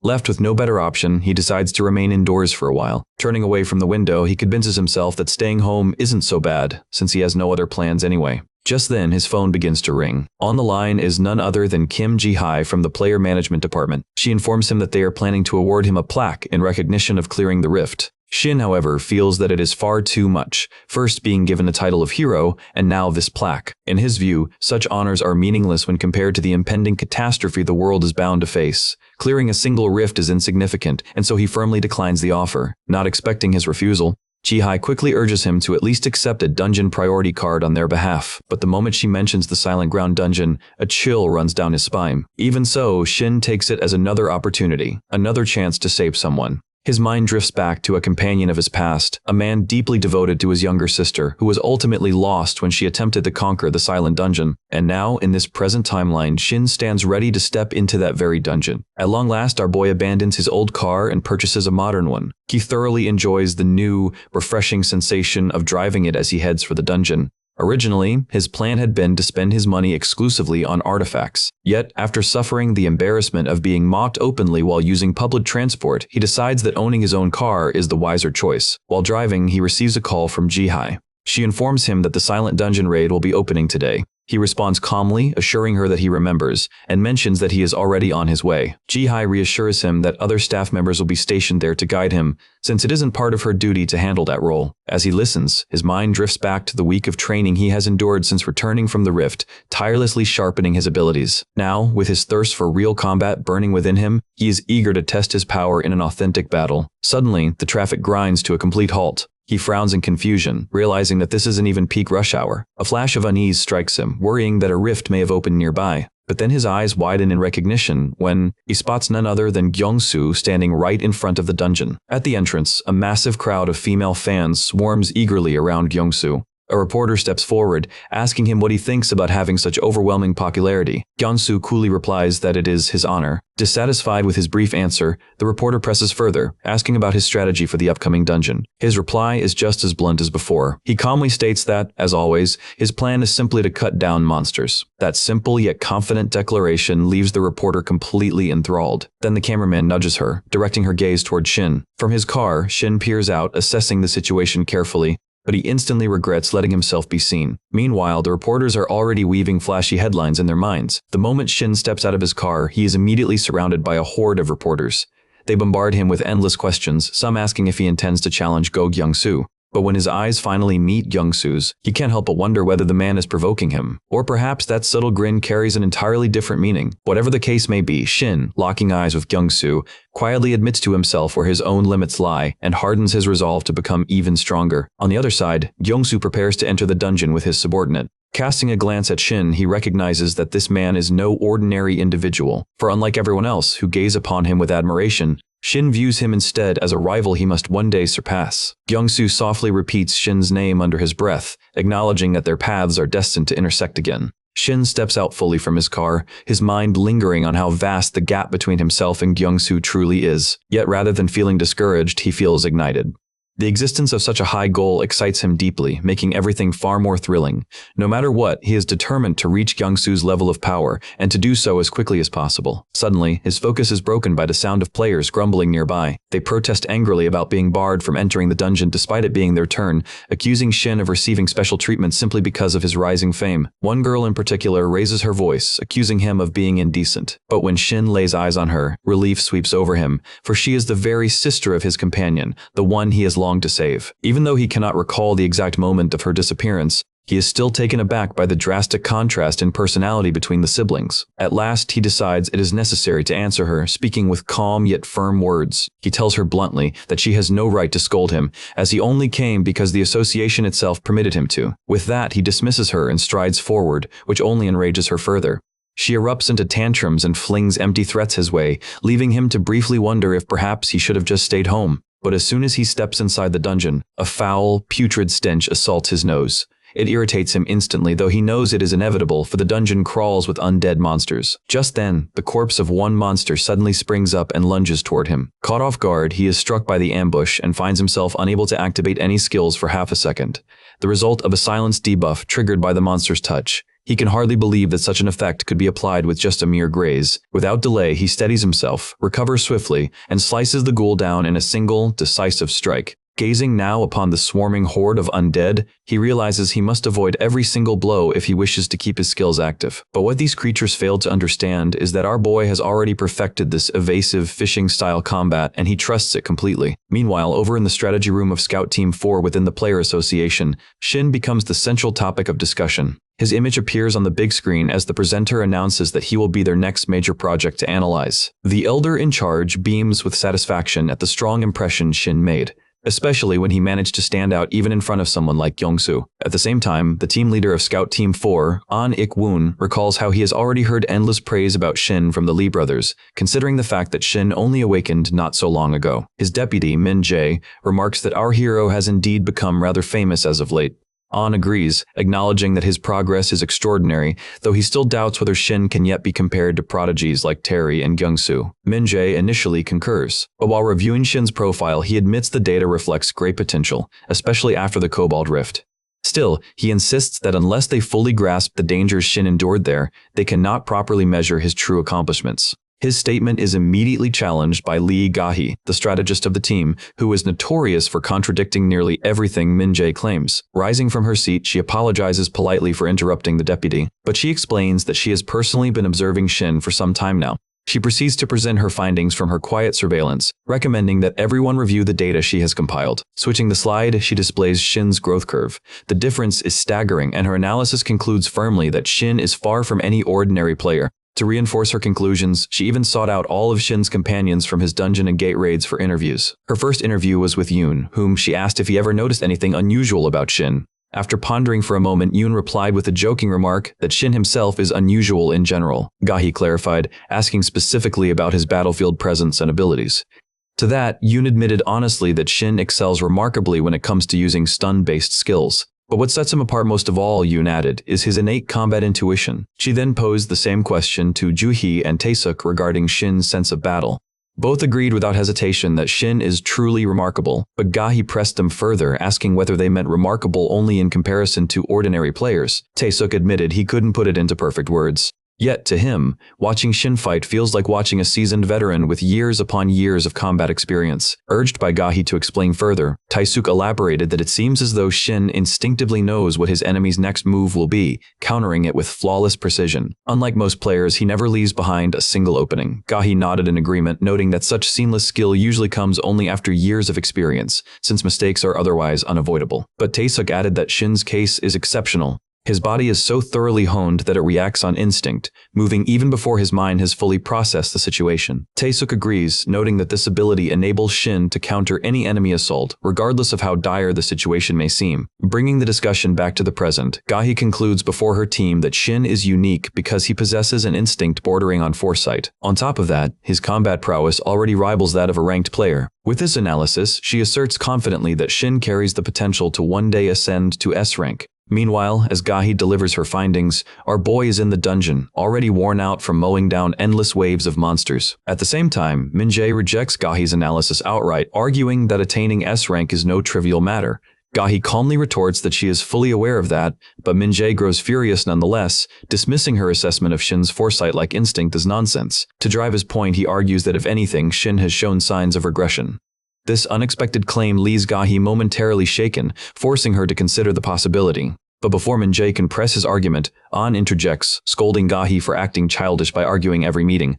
Still, he admits that Shin is no ordinary player. He then assigns Gahi the sole responsibility of gathering further intelligence on Shin, ignoring the protests of his deputy. Gahi, however, gladly accepts the task. Back in the dungeon, the monsters continue appearing in droves, yet not a single one bothers to drop any artifacts. Suddenly, Shin freezes in place. He curses himself for neglecting to activate his detection skill. With that ability, he can sense enemies within a 100-meter radius. The instant he activates it, tension courses through him, for despite having already slain countless foes, he detects yet another massive swarm nearby. He wonders briefly if it is truly a monster he's sensing. As he reaches out to investigate, a sudden explosion rocks the area. The blast hurls him backward, but fortunately he had already stepped back just enough to avoid being obliterated by a suicide fly.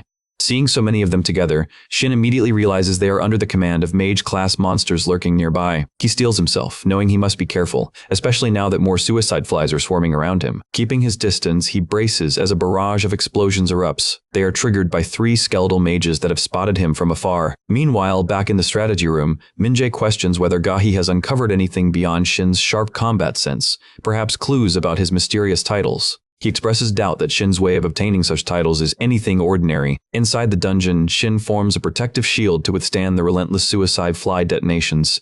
Shielded and resolute, he readies himself to cut down the mages. Gahi, on the other hand, becomes even more convinced that Shin is far too complex a player to be easily understood. A few days earlier, our boy had been in the underground training room, dodging arrows fired from automatic bows while swinging his sword. It was a technique sharpened during his battle with the Kobold King. For 3 days straight, he endured this relentless regimen. He knows that aside from gaining rare skills, the only other method is intense training. Yet, the drawback is that this method only yields passive skills through sheer repetition. For active skills, a structured training plan is required. This is not common knowledge, and the handful of players who know the secret guard it jealously. Shin knows it only because of his years of experience. Returning to the present, his rigorous effort has earned him the supportive skill, Defensive Sword, which now aids him in critical moments. On the battlefield, the mage monsters grow furious to see him still alive. In response, they summon yet another swarm of flies that rush straight at him. But our hero has never been one to follow the rules blindly. He has found a way to bend them. Using his sword, he channels the defensive shield above him, forming an umbrella-like barrier that moves in sync with his blade. Watching him close the distance, the mages immediately unleash the spell of Inferno.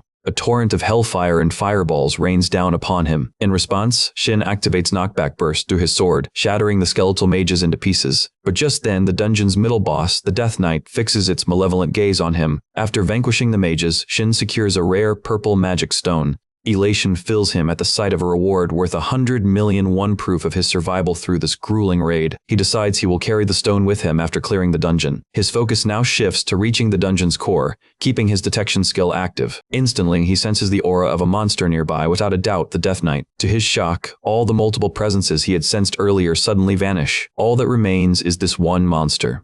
And then, it manifests right behind him. Though he senses its presence, there's no time to react, as the Death Knight moves too swiftly. Unable to track it precisely, Shin raises his guard on pure instinct alone. He leaps upward, praying his guess is correct. The force of the Death Knight's blow shatters the very ground he had just stood on. Now staring at his new adversary, Shin realizes the monsters did not vanish at all. This knight exists solely to kill, living up perfectly to its title, the Death Knight. And now, all of its murderous intent is focused entirely on him. Bewilderment clouds his thoughts. Why is such a powerful monster here rather than at the dungeon's core? But one thing is certain, this is the very creature that killed his companion's sister. This mid-boss, the Death Knight of penance and rage, radiates unfiltered malice. Letting out a fierce cry, Shin steels his heart, vowing not to let history repeat itself. With unwavering resolve, he meets the knight's strike head-on, yet he struggles, unable to withstand the sheer power behind its blows. Each strike lands heavier than the last, nearly overwhelming him. To better understand his opponent, the narration explains, a Death Knight is a fallen knight, its soul bound to a corpse to become an undead abomination. Its primary ability is the Swamp of Silence, a cursed purple mire beneath its feet. Any who touch it are instantly afflicted by silence. This is why the association permits only well-prepared parties to attempt this dungeon, though they publicly downplay its difficulty. The real flaw lies in how the dungeon's threat is calculated, based on lesser monsters like ghouls, with danger ratings of only 120. Because of this, many teams march in overconfident, only to face utter ruin. The dungeon's true danger is not its ghouls, it is the Death Knight. Forget the silence debuff, the swamp itself radiates a crushing aura of dread. Worse still, the Death Knight's soul is its greatest weapon. The more warrior souls it devours, the more invincible it becomes. This is why the association quietly acknowledges the dungeon as far deadlier than its rating suggests. For this knight is no ordinary monster. As Shin battles desperately, he realizes the fight's true difficulty is at least A rank, possibly even S rank. The Death Knight slams him back, forcing blood to spill from his lips. Gasping for air, he becomes convinced he may truly die here. Yet even so, he rises again. For whenever death looms over him, old habits drag him into self-doubt. But Shin knows, if he's ever to grow stronger, he must cast off this weakness. With fire blazing in his eyes, he roars a challenge at the Death Knight, daring it to unleash everything it has.